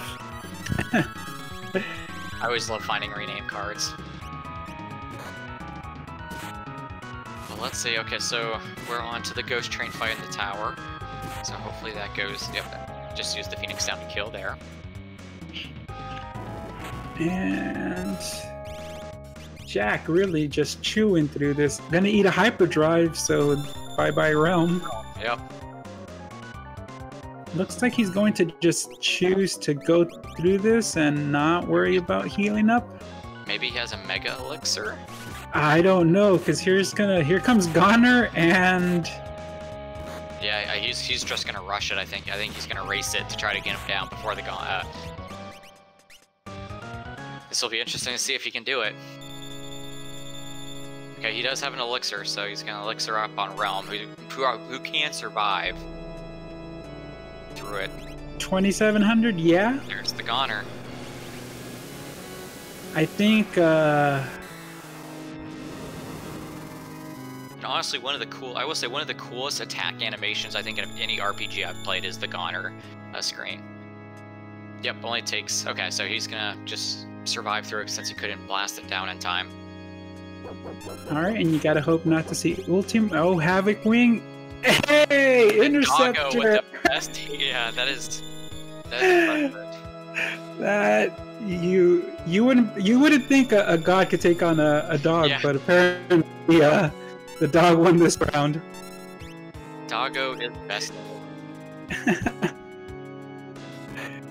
Charging up for Goner again, so I think this is it for Kefka. Yep, I He think should have be the firepower to kill him. That's exactly right. All dogs go to heaven. This dog drove Kefka. Exactly right. That was impressive. Indeed. This dog went to heaven to kill the god that was there. Yep, And that's it. Kefka, GG. GG. Yep, and I think we'll be getting. Hopefully, we'll be able to get Jackamus in here for an interview in a minute. But it actually looks like off stream we actually just had someone. We have Zelfer finished up as well. Literally only a few seconds. Yeah, Oh, like less than a minute man. behind Jackamus. That was a very close race there at the end. Photo finish off screen. Yep, Just to check up on the other racers, we have Dark Fowls taking on a Katana Soul, so should be getting another offering. We have Mr. Entity going to check the tunnel armor, which we know isn't going to result in anything that great for him. And then we have Ragnarok finishing up his Inferno fight. So he should be pretty close. we got Jackamus in here with us. GG. GG, Jack. Thanks, humans. I was first, and it feels good. So, what were your thoughts about the seed, especially the beginning of the seed? I got smushed. It was tragic. Yeah, we were You talking weren't- about that. Everybody has that happen once, where you're just running through and you think you can make it, and then smush. I didn't save either, so that lost me a good 4-ish minutes there, and it very nearly cost me the race, according to finish times in Discord. Yeah, Zelfer was right behind you, almost less than a minute behind you. So yeah, that made it very close. But as far as the beginning goes, we had some great equipment at the beginning, but not a lot of characters that could use the great equipment. Debatable. There were good defensive options early on, which was nice. Yeah. I like that all of the early bosses were really, really easy for a change, so that was kind of nice. But I guess when you get to Kefka's Tower, and it has like 3 normal Kefka's Tower bosses in it, if I remember correctly. Yes. Yeah. Yeah, It we're had saying Goddess, Atma, and Goddess Atma. Inferno. Yep, Inferno. Yeah, like Inferno ran into my solo shadow party, so I had to yeet my Excalibur a little earlier than usual this time. Yeah, I saw that. Yeah, I was wondering if that was going to be the strategy there. The other thing I wanted to ask you is with the offering and the Genji glove, why do you tend to go with snipers over something like we see a lot of the runners using fixed dice or Illuminas? Tell me a little bit about that idea. Fixed dice are way too unreliable on a per attack basis. Illumina doesn't pair well with offering, even though you could buy both of those and Ragnarok's. I just never had the money to pick one up. I needed more pressing things like like towards the end there, I had enough to buy one, but it's like I'd kind of like some ammunition for Shadow over one of these nice weapons because none of my characters are outside of Selly's are actual attackers, and she's already set. She's got 2 snipers, and I can swap a sniper out for a Valiant Knife as the situation needs be.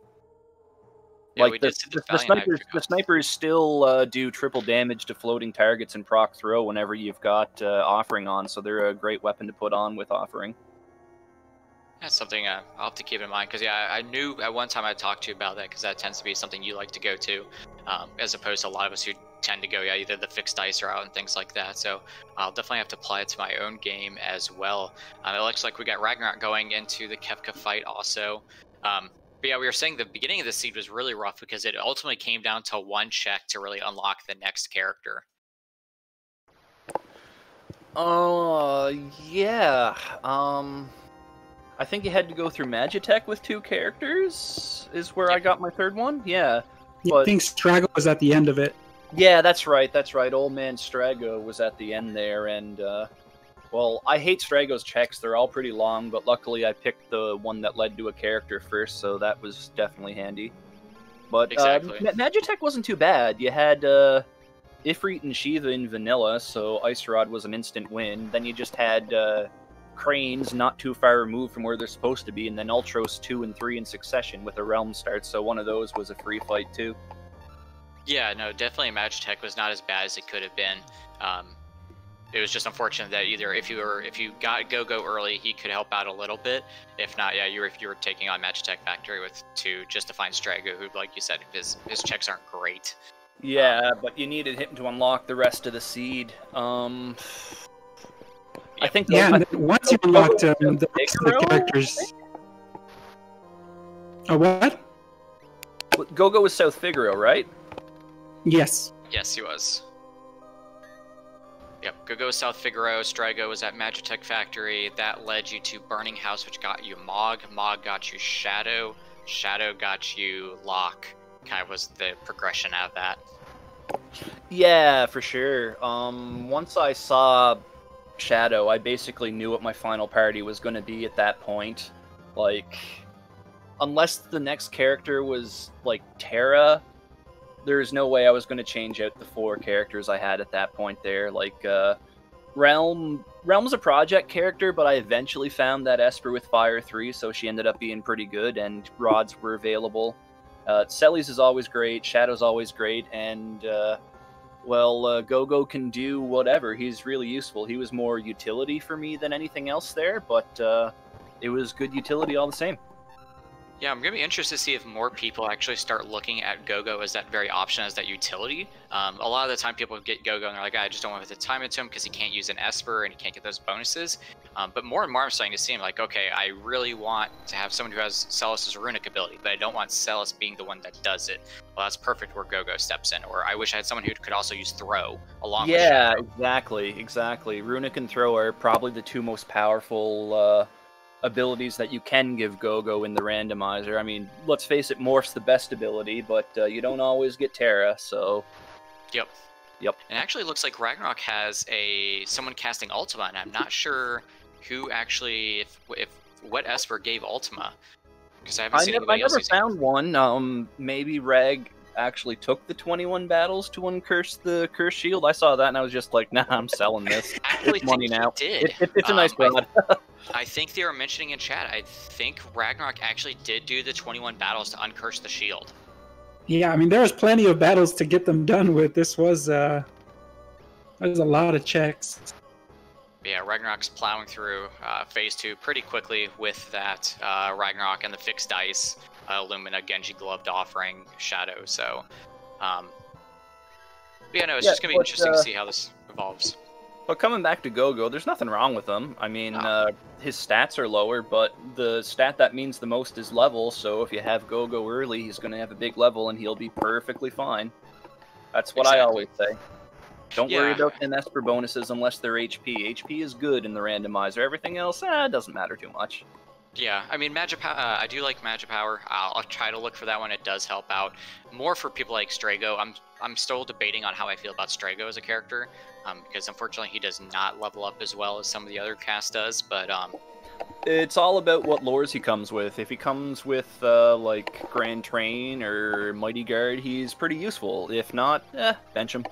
He's got the Gao scenario. It's like, oh, my Gao's got Stray Cat. Okay, he can be really, really good here. Or if he doesn't, I'm probably not gonna take him. Yeah, Gao and Strago are in the same boat. It all depends on what abilities they come to start with, because it's just too much of a hassle to actually get them more abilities in the randomizer, at least in a race situation. Yep, completely agree. It looks like... Oh, yikes. Dark Fowl's level 5 Doom that killed 3 out of his 4 party members. That is not good. Yeah, those Diablos fights at the Opera House were not fun to see. All right there, boys and girls. I kind of want to see how everyone else is doing. You guys got any more questions for me? No, I just wanted to tell you GG, and we look forward to seeing you race again. Perfect. Yeah, good. GG, Jack. Thanks, Classy. Thanks, Japan. Thanks for restreaming, Refellows. You're also good people. And one last thing for everyone.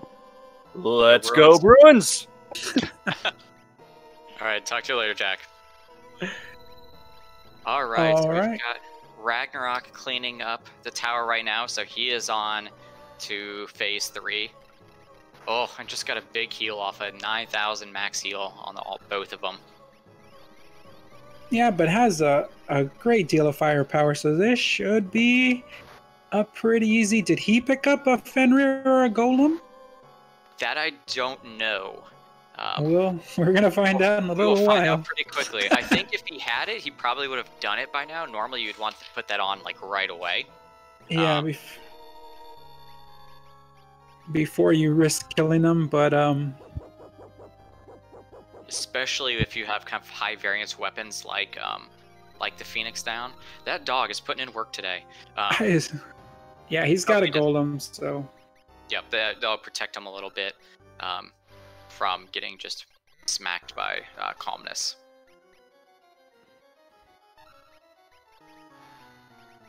Yep, there goes the Golem up. That shall protect a little bit. There's the Ultima being cast. Celis casting out, so I'm surprised we don't have Realm with it. It might have just been just because of wanting the Curse Shield on Celis, but and you're doing max damage anyway, so. Yeah, I'm with you, Raf. I'm not sure if I mean, I love HP on an Esper, but if I see Mag 2 or STR2, then I'll probably put it on someone and be happy. Oh, yep. Up, and here comes the Meteor spam. Ooh. Oh, this could be bad. A Realm blocking it like a champ, but Strago takes a nap. Got Phoenix down. Oh, we're going to lose. Ooh. The Golem blocks it, but we're going to lose Strago going into the Kefka fight. He may have Gogo as a backup, so it might not be too bad. Yep, I think he does. I think his Go-Go is fairly leveled, which is another thing I'm seeing more and more as a common strategy on here, is having one character who maybe isn't as high as your main 4, but especially like in this scenario where we had Go-Go with us for a while, having one character that can just... Okay, so it's Cyan in this case. And he's dead. Until he die? Yeah. Yeah, and like Ruffalo said, 3 you can still easily get through Kefka 3, especially because with the amount of magic power we have. We have Cure 3, we have Ultima, Shadow has the fixed dice, Genji Glove offering, so he should still be fine. But yeah, it is starting to become... It is interesting to see how kind of some of the strategies have evolved in Worlds Collide as time has gone on. Originally, it was like you just leveled up these 4, you didn't look at the others. And you just took those 4 in, but now I see more and more people like, okay, I'm going to have maybe a 5th backup character, not as high as the others, but just in case something does go wrong in the Kefka fight, I have someone that can step in and do some covering for us. Yeah, definitely. I actually think why it's that's a good reason. If you find someone that you like, to not be afraid to abandon a character you took into the teens, you know. Exactly. And this suit was kind of perfect for it. I mean, you had Go-Go with you probably well into his mid-20 levels, so he's not like Gruffalo. He isn't bad at that point. He can still cover some things for you. Looks like we've got a couple more people finishing up in the Discord. Looks like we've got Dark Falls finishing up. I believe that was the Doom-based check. Right? Yep. Yeah, so he should be getting his Pallador right now. And GG to Ragnarok. Yep, down it goes. GG. We'll see if we can get him, if he wants to do an interview.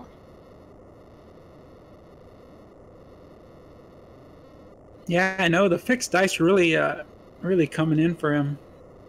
Yeah, fixed dice is one of those things that if it's your day, you can just get in there like 3 straight 9,999 rolls. Yeah, I'll take that any day of the week.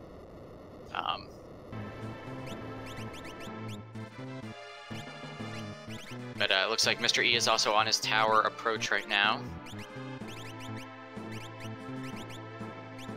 Yeah, quite a decent amount of equipment, just getting it sorted out, and he should be pretty good on his ascent.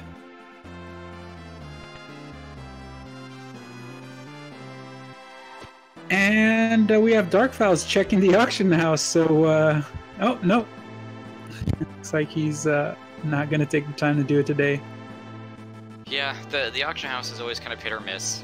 Sometimes, like I said, I've checked it multiple times and never find anything there. Other people's like, yeah, I got 2 espers from it. And I'm just like, how? And they're like, oh yeah, they were just there back to back. It's like, yeah. Okay, cool. Like, that's not a real seed. But, so Mr. E, so it doesn't look like we'll be able to get Ragnarok in for an interview, but GG's on to him, as well as to everybody else who's finished up the race. Again, for anybody who's watching this, interesting to learning the randomizer, we have a great community, a great Discord. There's plenty of guides and people who are always willing to help out, learn. We do Seeds of the Week. We have async races going on a lot of the times.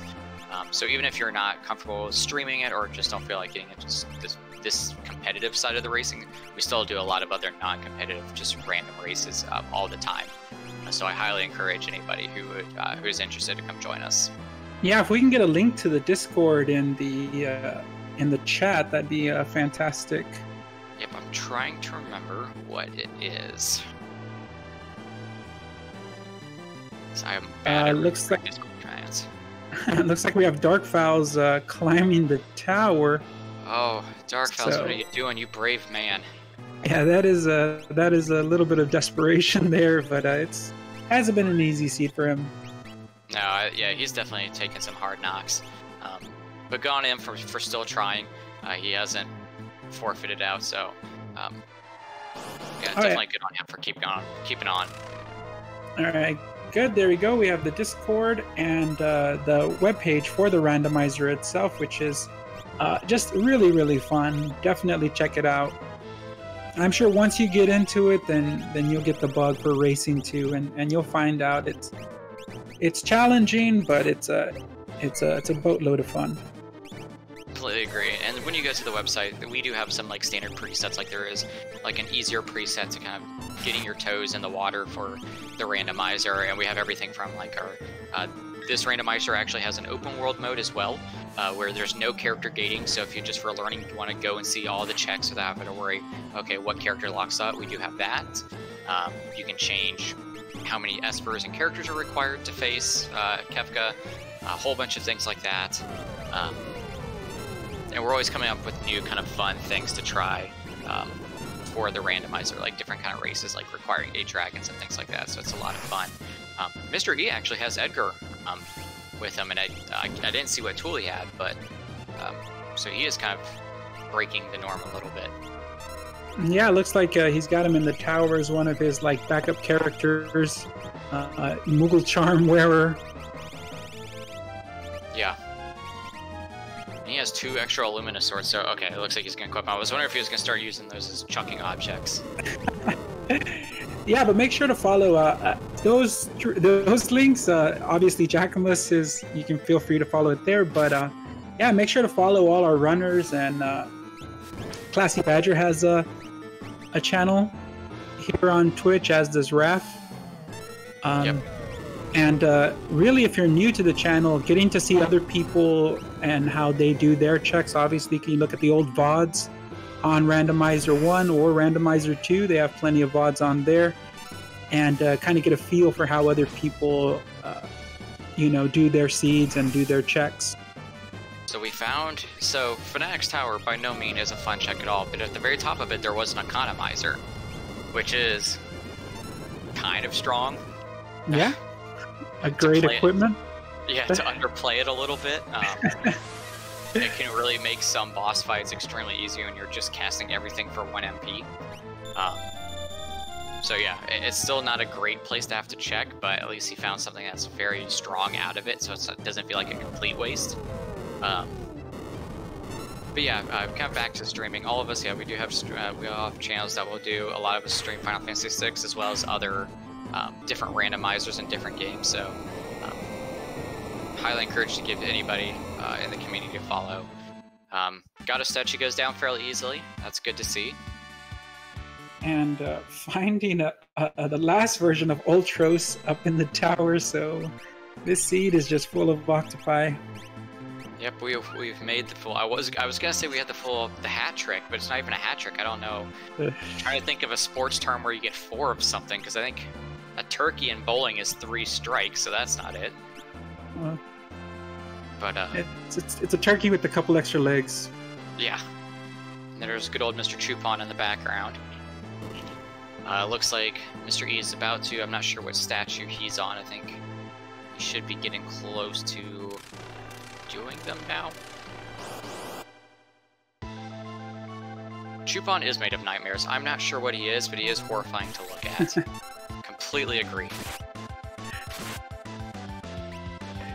Looks like Mr. E's gonna do some dragons. Yeah, look, he's taking on the Gold Dragon.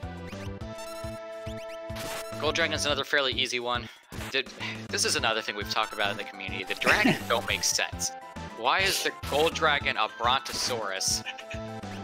Why is he casting Light 1? Like, why is he casting Lightning 1? Like, Yeah. Then, like, the Red Dragon looks like a dragon. The Ice Dragon, okay, it's really small, but at least it somewhat looks like a dragon. Then there's another dragon that looks like one of the Mesosaur, like, enemies. I don't understand the dragons. It was a fourth quarter. They were rushing to get it done, and they just had to use some quick love. So yeah, like, okay, well, what does a dragon look like? Well, Brontosaurus looks like a dragon. Well, we don't have time to argue it, so okay. Yeah, the dirt dragon, like, he's the dragon of dirt, and he looks like a Tyrannosaurus. Yeah, Yeah, that was the other thing Raph mentions. Like, you've got Ice Dragon, then you've got Gold, which is a color. You've got Dirt, which is neither a color. It's an object or something. Yeah. The naming of them was all over the place. Yeah, Brown Dragon sounds a little vulgar, so I guess it's good they went with Dirt. Yeah. No problem, Beowulf. Thanks for checking out the stream. And like I said, if you ever want to get in, definitely try it out. All right, we have Mr. Entity still making his tower march. Yep. Looks like Mr. Darkfalls is hunting still for his, I think, 7th character, and as well as for a couple of Vespers. Still making the checks. I'm not sure where he's at as far as characters go. I'm trying to remember the last character that most people grabbed before they made this approach. He's doing the tunnel armor now. I can't remember what we got out of tunnel armor. Maybe he's doing... I want to say this is an item, so probably not going to be helpful. It could be No, I don't think it's the Edgar check, so... I don't think so either. And I think this is tunnel armor. I think he was in World of Balance. Nope, this is going to be tentacles. Yeah, this is going to be basement check, so let's hope he gets something out of here. Yep, same here. I hope he finds something in there. 2 easy quick checks. To get through, you go do the engine room check, and then you just do Ancient Castle really quick. But it looks like we're about to start doing Goddess statues for Mr. E.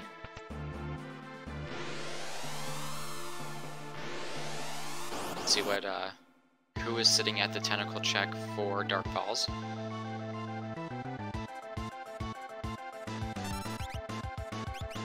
Yep, and there's the Ghost Train.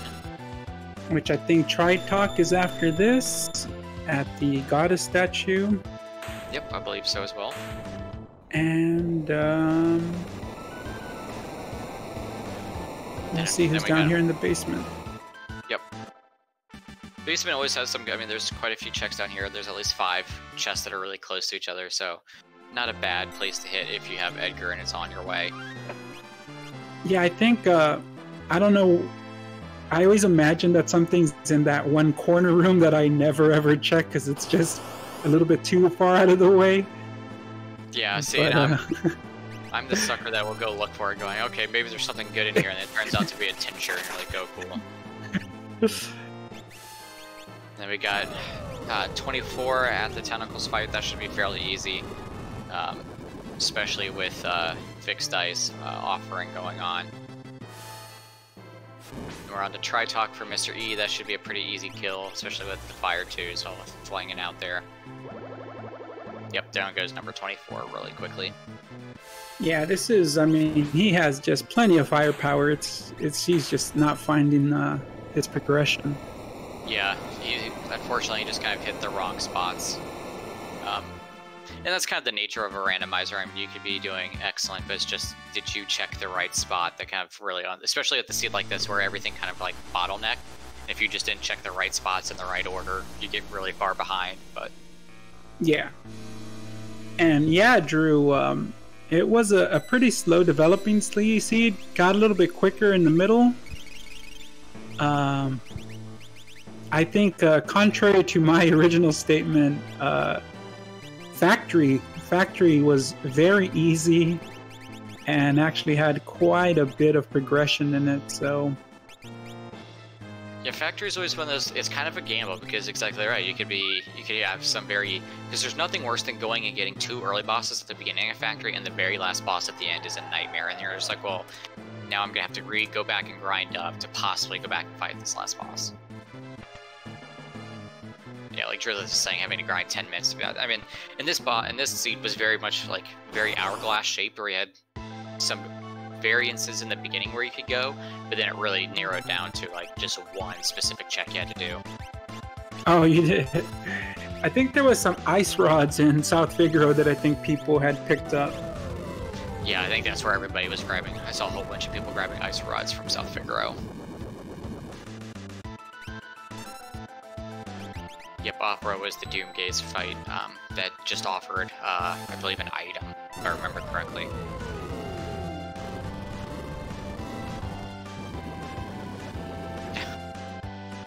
Yeah, and those Daitolos fights, those were not fun. Yeah, there was nothing fun to the beginning of this seed, which is why I'm so proud. So many people have stepped in and not. I'm looking at our Discord. I don't see anybody's forfeited out. Everybody's sticking through it, which is excellent to see. Yeah, it gives our audience more to check out. Exactly. Yep, there goes down Inferno. Mr. E's making his way through him pretty quickly.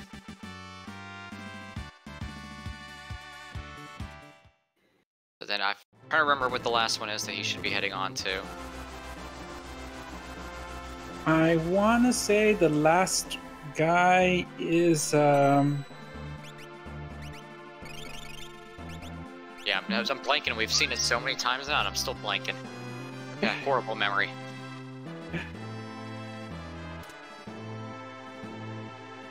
We got people who saw no Illuminas. Yeah, I forget where the Illuminas were. There was viable. Ragnarok, I believe, was also somewhere.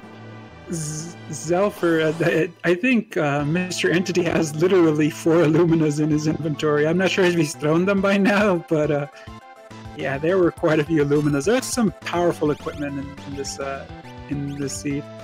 Yep, there was no need for hunting for good equipment in this one, especially just on the lone wolf.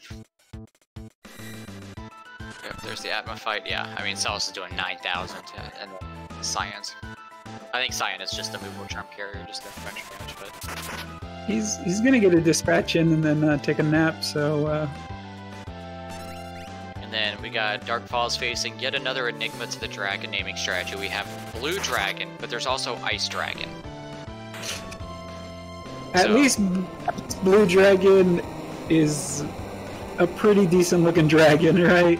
Yeah, I mean, he very much looks like a traditional Japanese, like, style dragon, but yeah, oh yeah, like, the naming convention's all weird on them, the actual, like, sprite is all weird on them, and finds a Valiant Knife off of the Blue Dragon. Yeah, it uses Clean Sweep, obviously, and not called Water Dragon. I don't know. Yeah, I don't understand, yeah. I would love to one day sit down with the team that made this and be like, tell me about the dragons. How did this come out? I don't know if maybe it's a translation thing, or something like that. But yeah, it's interesting. So it looks like Mr. E is about to go take on his Kefka fight as well. He's probably in a pretty good spot to handle this fight also.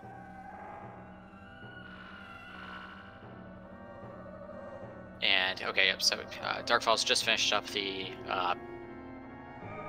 Ancient Castle check. I'm not sure what checks he all has remaining, but hopefully he'll be finding another character and then start finding his Espers pretty soon.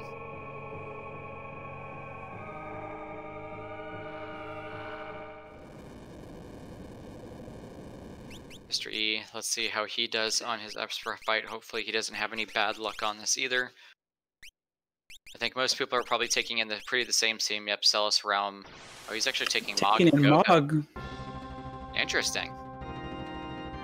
This is another great thing about the Worlds Collide randomizer, is that even though everybody, I mean, the goal is the same, we're all probably going to have very different characters a lot of the times, and there's some of us who maybe didn't even do a check, but we still got to the endpoint, to the same endpoint. So it is interesting in the fact that you have that kind of variety, since there's not any really specific key item needed to get to the endgame boss. It's more of just like key characters and espers. So you'll see kind of variety like this and strategies. Looks like he's tearing through the first yeah, phase. Yeah, I mean, like I said, I wouldn't be surprised if he just had, at this point in time, Realm just rocking Illuminas as well. Yeah. And he's probably using Gogo, yeah, just for the fact that he can use Fire 3 pretty quickly. But yeah, it's interesting to see kind of how people, I definitely think that a lot more people are going to start looking at Gogo, especially if you get them early. If you get them late, it can be a little bit tricky. But if you get them early, Gogo definitely is turning in more and more to a utility player that kind of fixes a lot of holes that your team might have. Like, okay, well, I only have one good magic caster. Do I want a second?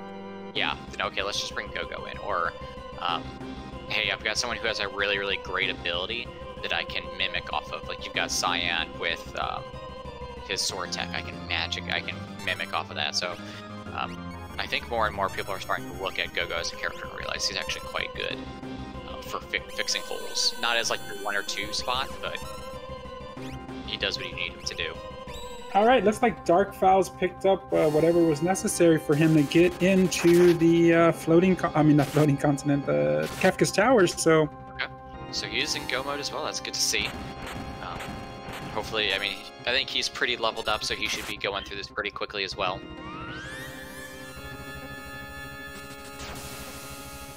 Looks like Mr. Entity is just chewing through these things. I mean, this is a very speedy taking care of. Yeah, who knew Genji gloved Illuminas would be so good? Yeah, apparently that's the secret. Yeah. And I don't even think he's using the offering at all. I think he's just using Genji gloves so that he's not like diluting how much damage the Illuminas do. Yep, and Dark Ralph's going in there now. Yeah, Darkfall's gonna encounter, who do we have at the Inferno spot? Goddess, which by now shouldn't be too problematic. Nope, I think he can both either magic or just attack his way through it. Especially if you actually do not want to attack his way through Goddess, but shouldn't have any issues with her. Although, interestingly enough, Fixed Dice, I do not believe triggers the charm on Goddess to, like, protect her either, so... If I'm remembering correctly from the last time I had a seed like that. But yeah, Phase 2 should be going down here pretty quick for Mr. E. Yep, just looks like everybody up.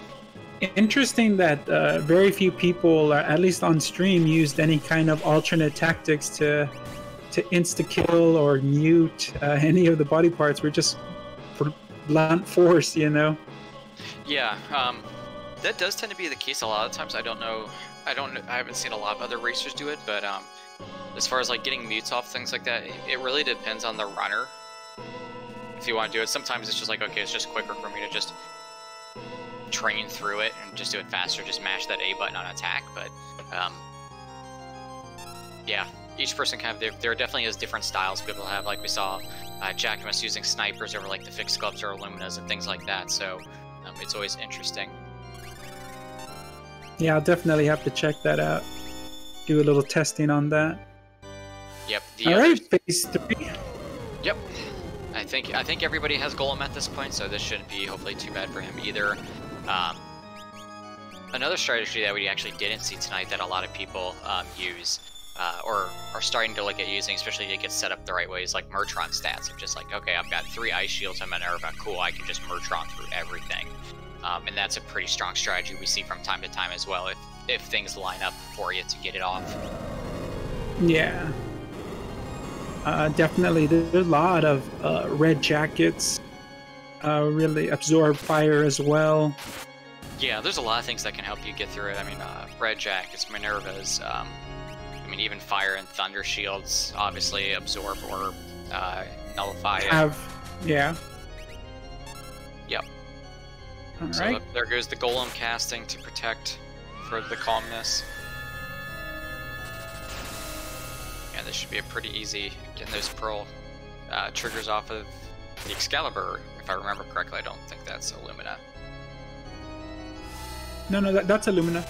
Oh, it's Illumina? Okay, I always forget which one, if it's Excalibur or Illumina that casts Pearl on hit. I know Ragnarok casts Flare on hit. Yeah. Illumina casts Pearl, and then Excalibur's Pearl Elemental. That's right. Yeah, he's actually getting quite a few triggers off of these Illuminas. Makes it go really quick, especially when you're hitting for 9,000. And there's the Golem to block the calmness. Hits 1, hits 2, gets him. Nice. And we have Kefka for the 3rd time tonight. Yep, and Dark is on his goddess fight. It looks like he's doing pretty good on that with the fixed ice, so that should be going down pretty quickly for him. Getting some fairly solid rolls off of it. There's nothing worse than getting like 4 triple or 3 or 4 like 300 damage rolls, but oof. Down goes Strago, but I don't think he's too worried about that. But yep, Mystery is on his Kefka fight. I don't think you should have any problems with it though. Yeah, I wouldn't be surprised if this is he doesn't even get to Goner, obviously. Yeah, I think he's leveled up enough and has enough equipment that, yeah, if he gets to Goner, I'd be surprised. Yeah, I mean, he's swinging for about 8,000 damage from each character. Yep, we're gonna magic the Fire 3 and Ice 3. Yeah, this is gonna go pretty quick.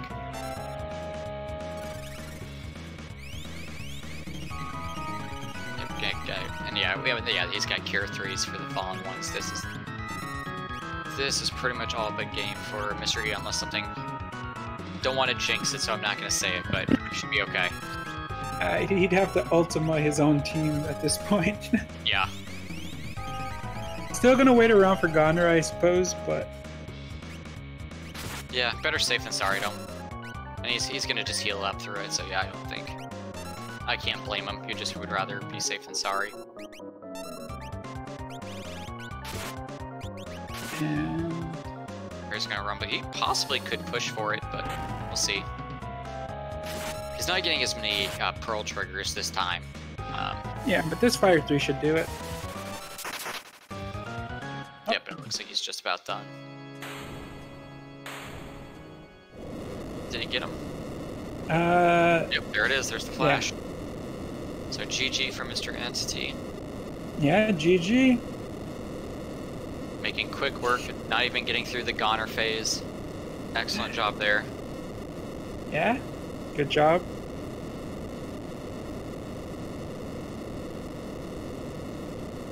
Reach out to him. Looks like we are doing... So it looks like we're going to try to get Mr. Entity in here for a quick interview. Alright, and Dark Vows is just finishing up he's about the middle of his ascent. He's just got to push this rock over.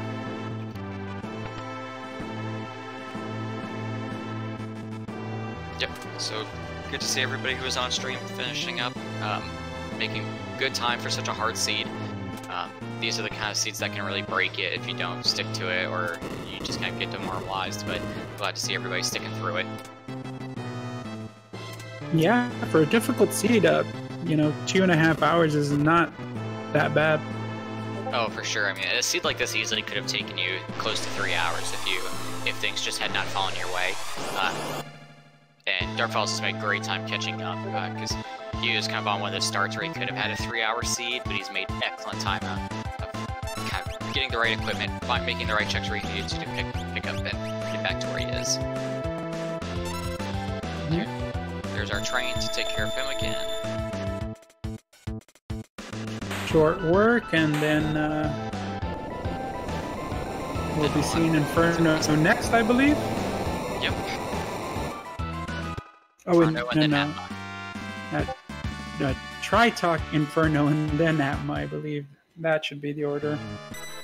Should have wrote that down since we've said it so many times today. And looks like we've got Mr. E joining us. GG's. GG. Yeah, thanks.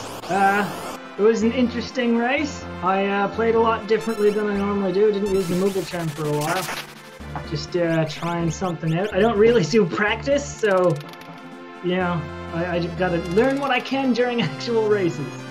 Yeah, it's pretty interesting. I was commenting on it earlier. I was like, oh, something unique.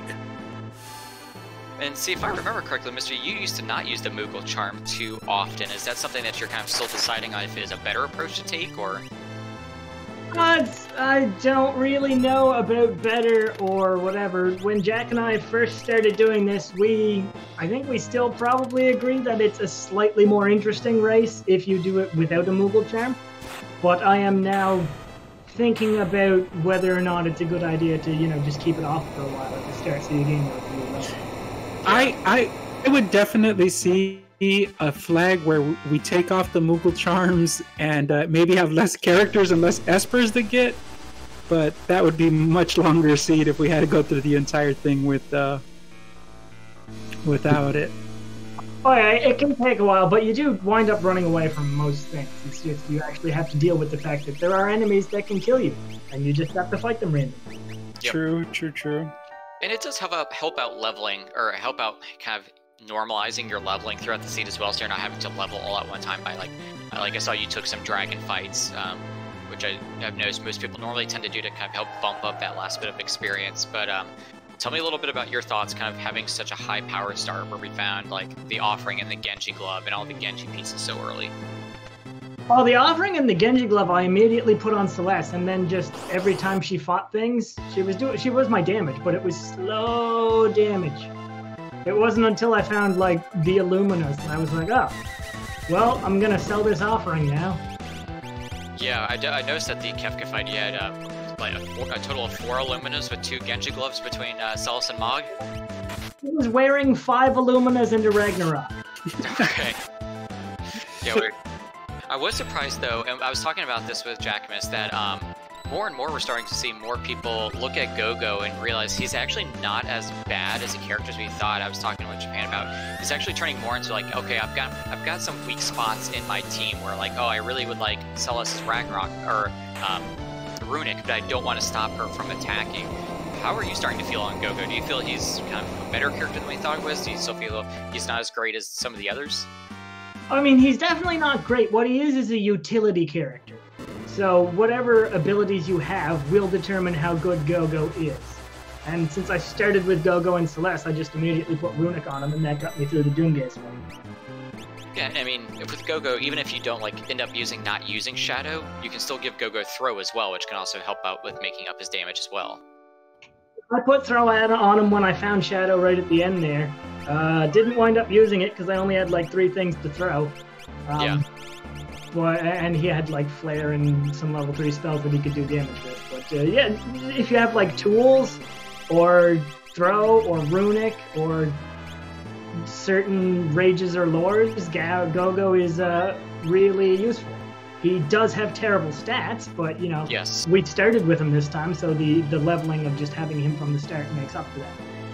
Oh yeah, I would say if you picked him up like late as one of your like 6 or 7 characters that you'd probably put the time into him. But yeah, if he's one of your first 4, he's not as bad as originally kind of we had talked about him being.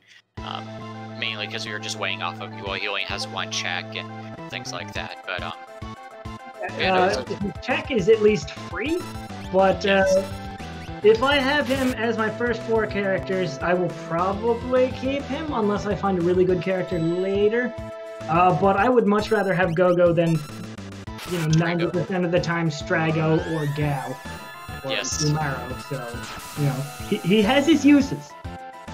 Yeah, poor Umaru. I think the only time we're really going to see him get a lot of play, and I know Rathalos loves Umaru so much, but probably the only time we'll see him get play is if we have like equipable Umaru flags put up, and then giving Umaru a Genji glove with 2 Illuminus, he'd probably go to town. But other than that, Umaru's, even when he's not equipable, he's really useful at the start because he does a crap load of damage and has a snow muffler from the beginning.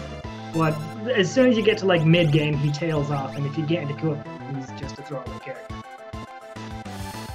Yeah, I definitely want to see like a Ragers only seed where it's like Umaru, Gao, Gogo, and Mog, and you really don't know what the hell's going to happen anytime they go into a fight. Not putting that on stream. That can be a seed of the week or whatever, but you don't want to see that on stream. Having Gogo and Mog in the same party is interesting because 2 dancers means much greater chance of getting that dance to work. True. And if you go out of your way to get the mountain dance that has landslide in it, then that's a lot of damage. Yep, and even then, just Mimic. There's times where like, okay, if you can get Scion to get his level 7 sword tech off, it's like, well, Gogo, if you time it right and Mimic that's a lot of damage. Oh yeah, Mimic is a great skill. You just have to think ahead, basically. Exactly. There's been too many times where I had mimicked the wrong thing, and you're just like, this is not what I wanted to do at all right here. But if planned correctly, like you said, it's very strong. And it looks like Dark Falls is on his Atma fight, so I believe that is the last of the statues. So he should be going on to his Kefka fight pretty soon. Yep, just finished Atma there.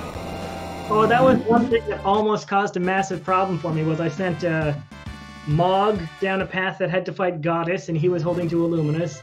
Yep. Celeste down another path that had to fight Atma, and she was holding 2 Illuminus. Yeah, those are the oh no moments where you're just like, okay, am I gonna have to basically exit out, re-equip people, or rearrange parties to deal with this? But it seemed like once you got to the actual Kefka tower fight, you kind of chewed through it pretty quickly. Oh, it just blitzed the hell out of Kefka. Yeah. You were the only person, at least that was on stream, that got him down before the Goner trigger. Jacquemus, I think, probably could have, but he was getting a little bit close with the trigger, so he decided to play it a little bit safer. But yeah, you just ate through it before Goner even came out. Yeah, it was pretty quick. Yesterday I was doing the Battle Royale, and I saw something I didn't know was possible. I did so much damage to him so quickly that he didn't even do Fallen 1. He just went straight to Beyond Chaos. Wow. I got him. What kind of equipment do you have to get him to transition that fast? I don't honestly remember what I was holding. It was just the entire Kefka like 3-tier, 4-tier fight took me less than 10 minutes probably. So I was just crapping out damage. No, there's definitely times like that where you can you always look at it as like Kefka's actually kind of a joke here, just because of how equipped you can get sometimes. And like we were saying in this seed you had like, there was all 3 of the major swords were out there. There was enough Genji gloves and offerings and Genji armors and helmets everywhere that you could go into the Kefka fight pretty confident, as long as you were at least moderately leveled appropriate. So it looks like Dark Falls is actually on his Kefka 1 right now, so hopefully he'll have just as easy a time as you did, Mr. E, on getting through it, which it looks like he would. He's got the Illuminus going. Well, yeah, the fact that the Illuminas were in a town you had to go through was kind of ridiculous, because it meant everyone was going to find them unless they, for some reason, skipped the shops. Yeah, and that can make it easier. Like exactly like you say, you're like, okay, well, I'm gonna check the shop anyway, and there it is. And that's one of those. I'm gonna make a quick mental note of this to come back later.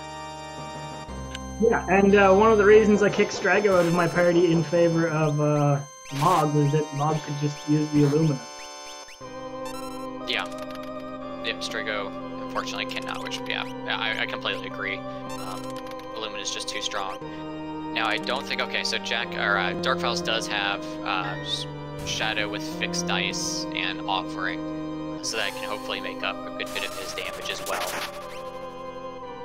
Yeah, looks like that's what he's going to rely on for this fight, pretty much. Fixed dice are nice, but they're not quick. Yes, they do eat up a lot of time. Especially if you get the double fixed dive offering Genji, it's really, really strong, but it makes some fights go way too long. And you're just like, well, I wasted probably close to 7 seconds there just waiting for these fixed dice to get done on a boss that I knew was already dead. Yeah, it's also a problem with Flare, which was my main magic damage for quite a while. Yeah, it does a lot the of slow. Yep. Yeah, we were talking a little bit about Flare. I mean, and you were able to have used Fire 3 for a lot of it too, which is a much, much quicker animation too. Yeah, I learned that at the last boss in Kefka's Tower, so once I got to Kefka, I could at least make that fight quicker. Nice. Yeah, that definitely made... I mean, and Fire 3 is just good to have for quite a few phases on the Kefka fight, between Phase 1 and the Dragon, or the Tiger Head in Phase 2, so... Well, the face in Phase 1 is weak to fire. The tiger in Phase 2 is weak to ice, which is the left. Oh, is it ice that he's weak to? I'm sorry, I thought it was fire that the tiger was weak to. Because we were talking about like kind of the standard kill order for Phase 2 is tiger and then tools, which is the middle one, and then the last two. Trying to remember exactly why you do it in that order after you've done so many seeds. Tiger can make you a zombie, which is awful, and Tools has essentially all of the good stuff that wrecks you. Yep, because that Tools has like haste and it has like the grab bomb and all that other stuff. I think it also does Southern Cross. Last week I think I got to this fight, or it might have even been the Battle Royale, I don't remember. But Southern Cross came out, 3 of my party got frozen, and then the tiger face made my one remaining character a zombie. And that was a bit of a reset. Yeah, we were talking about that earlier, like, compared to some other randomizer final bosses, Kefka's Tower, like, even if you think you're fully prepared for it, and you feel like, yeah, nothing can go wrong, there is just certain phases that just out of nowhere, regardless of really how prepared you are, can just wipe you. And that's very interesting about this randomizer. Like in this case, yeah, Southern Cross freezes too, and if you just get unlucky on which two it freezes, that could be a wipe. Yeah, it's never good when it comes out, but there was access to fire, so it'll be interesting to see if Falz makes use of that. Yep, he's also getting some pretty good rolls on his fixed dice. I've seen multiple max damage rolls, which is always what you want to see. Yeah, he's rolling pretty well, so, you know, even with the 2 characters down, probably... Ooh, here comes a Delta hit. Could have been worse for him on that one. Yeah. I know I try to leave the guy in the back for last because he just likes to spam Dispel, which is meh, but... Yeah, the only thing he really does that annoys me is he will occasionally throw quarters at you, which can be annoying if they come out right at the end before you possibly have to deal with a Merton. Yep, yeah, I have run into that. That's never fun. Thankfully, I think for this race, almost everybody had Golem to go take on Phase 3, since Fenrir was not found anywhere. Yeah, I don't remember where I got Golem, but it's the thing that had Fire 3 on it, which was nice. Yeah, I think everybody found the Golem, which is, yeah, it's one of those that going into Phase 3, you're like, oh, I don't have Golem, and I don't have Fenrir, so I'm really hoping I can dodge the Columnus. Well, to be fair, I had 2 people with 2 Illuminas, and the other ones were holding an Illumina and a Ragnarok and some other great gear, so they were essentially unhittable. Yeah. Yeah, and there was enough Force Armors and Force Shields in this C2 that you could get your magic defense extremely high. And there were a couple Minervas. There was lots of great gear in this one. Yes, there was. This was definitely a high-powered seed. I think Ragnarok was the only one that actually did the full 21 fights to get the Curse Shield cleansed. So we were all really impressed by that because everybody else kind of said the same thing. We saw 21 and just turned the other way. I found it way too late. It was not worth it at that point. And I'd spent so long grinding at the start, not wearing the mobile charm, that I wasn't going to grind it. Yeah. Most of the time, if I see anything close to like 21, I'm just like, yeah, it's not worth it. I'll go do the next one. Yeah, if you get it at the start, I would say my max is 14, 15, and it decreases as you go through the season. Yep. Looks like Dark Falls is doing a pretty good job. Should be finishing up phase 2 pretty soon here. Yeah, he recovered from those freezes in that stone pretty well, so... Yep. The other thing, history that we were talking about is we actually had 10 people in today's race. So it was yeah. Yeah, it was a pretty packed race today. I was hoping we can get more and more people to join, because 10 people races is always fun to have, because then when it's just like the 4 of us racing, it's like, okay, well, all 4 of us are on stream, so you can kind of see what's going on. But with having people off stream, you never know, like, oh man, even though our racers are here, is there possibly someone off the race or off stream that's really close to finishing up first? So I'm hoping our scene will continue to grow. Always encourage new people to join us to learn.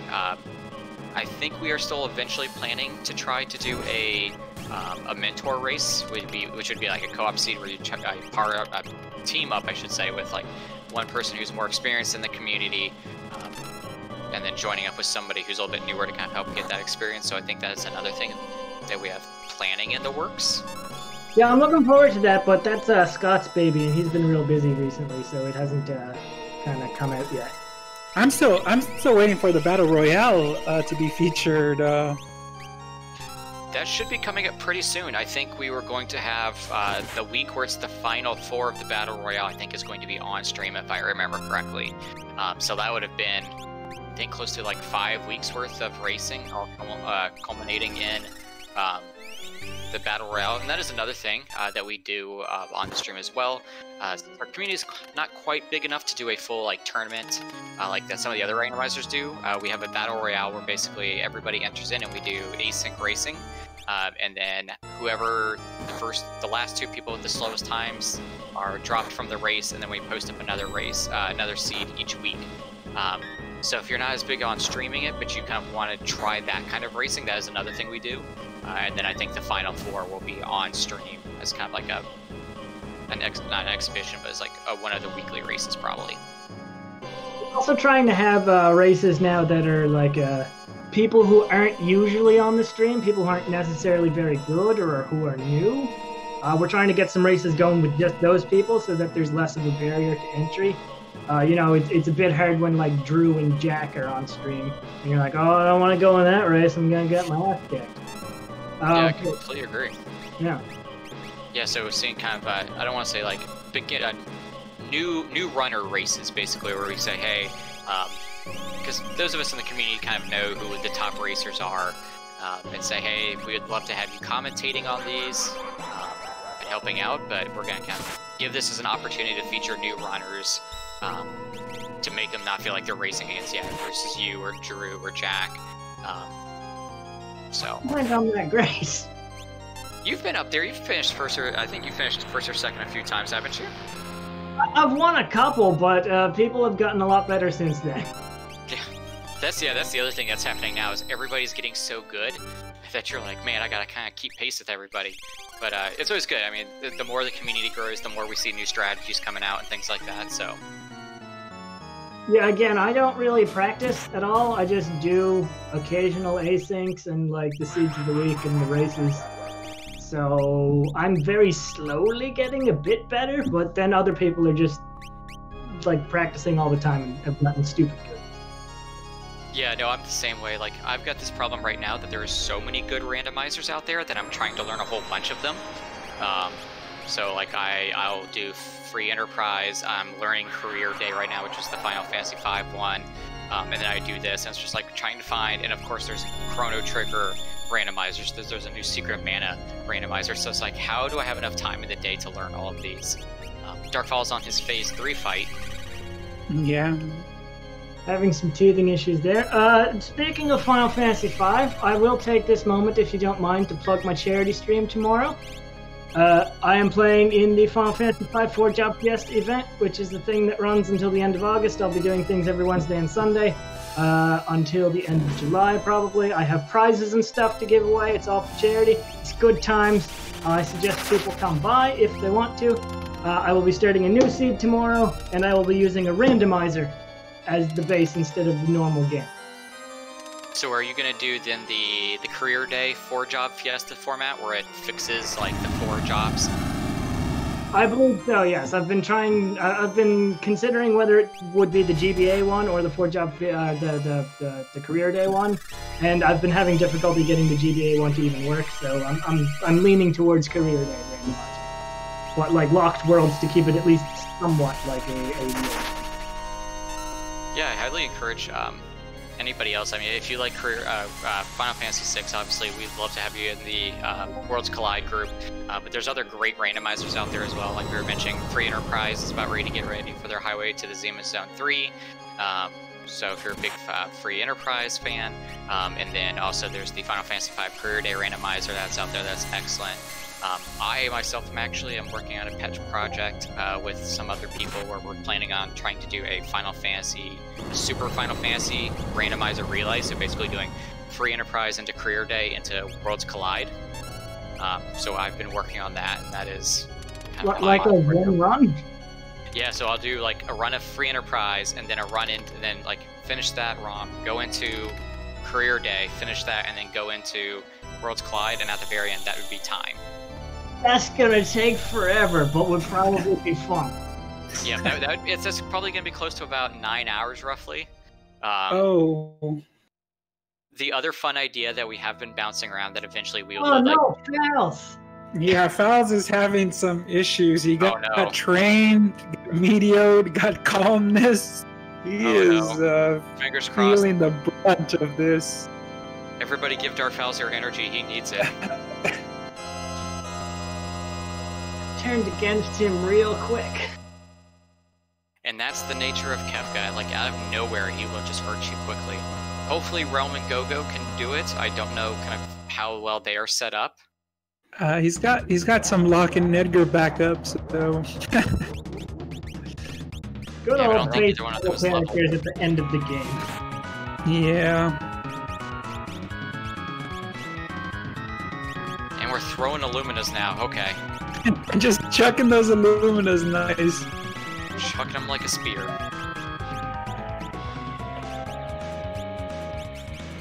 Yeah, just a few meat shields to hopefully heat a Havoc shield, a Havoc wing, and maybe you get by.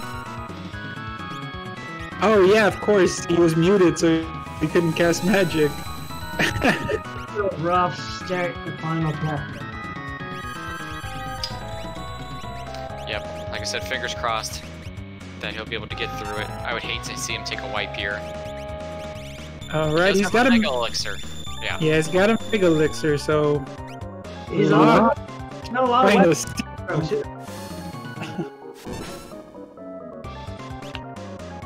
think now at this point he's just going to be trying to go to like a slow, steady fight. I don't think he has the kind of damage where he can race Connor, so I think he's just going to have to play it safe, make sure everybody's healed up. If you do the math and you know the numbers, you can pretty much sneak past Kefka by doing things at the right time. Yep. Yes. Yeah, especially if Golem taught Fire 3, then yeah, he doesn't have much in the way of magic, so it's gonna have to be a slow and steady. I guess he must have had that Magic +2 on Realm, because she's crapping it at 5,000 damage with a Fire 2, which is not bad at all.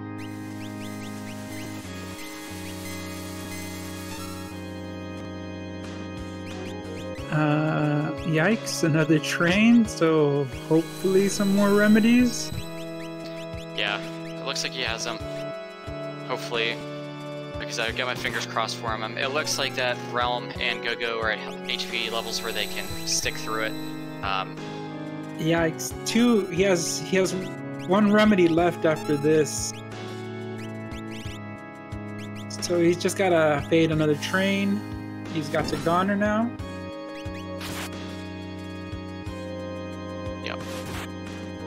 Yeah, here's where you start save, you start getting ready. Yeah, he is taking the Go-Go is taking the shadow approach of just basically doing angry inventory management. Whatever is left at this point is the throwing weapon. Yeah, oh yeah, you're just chucking the entire bag. You're throwing mithril pikes, you're throwing everything.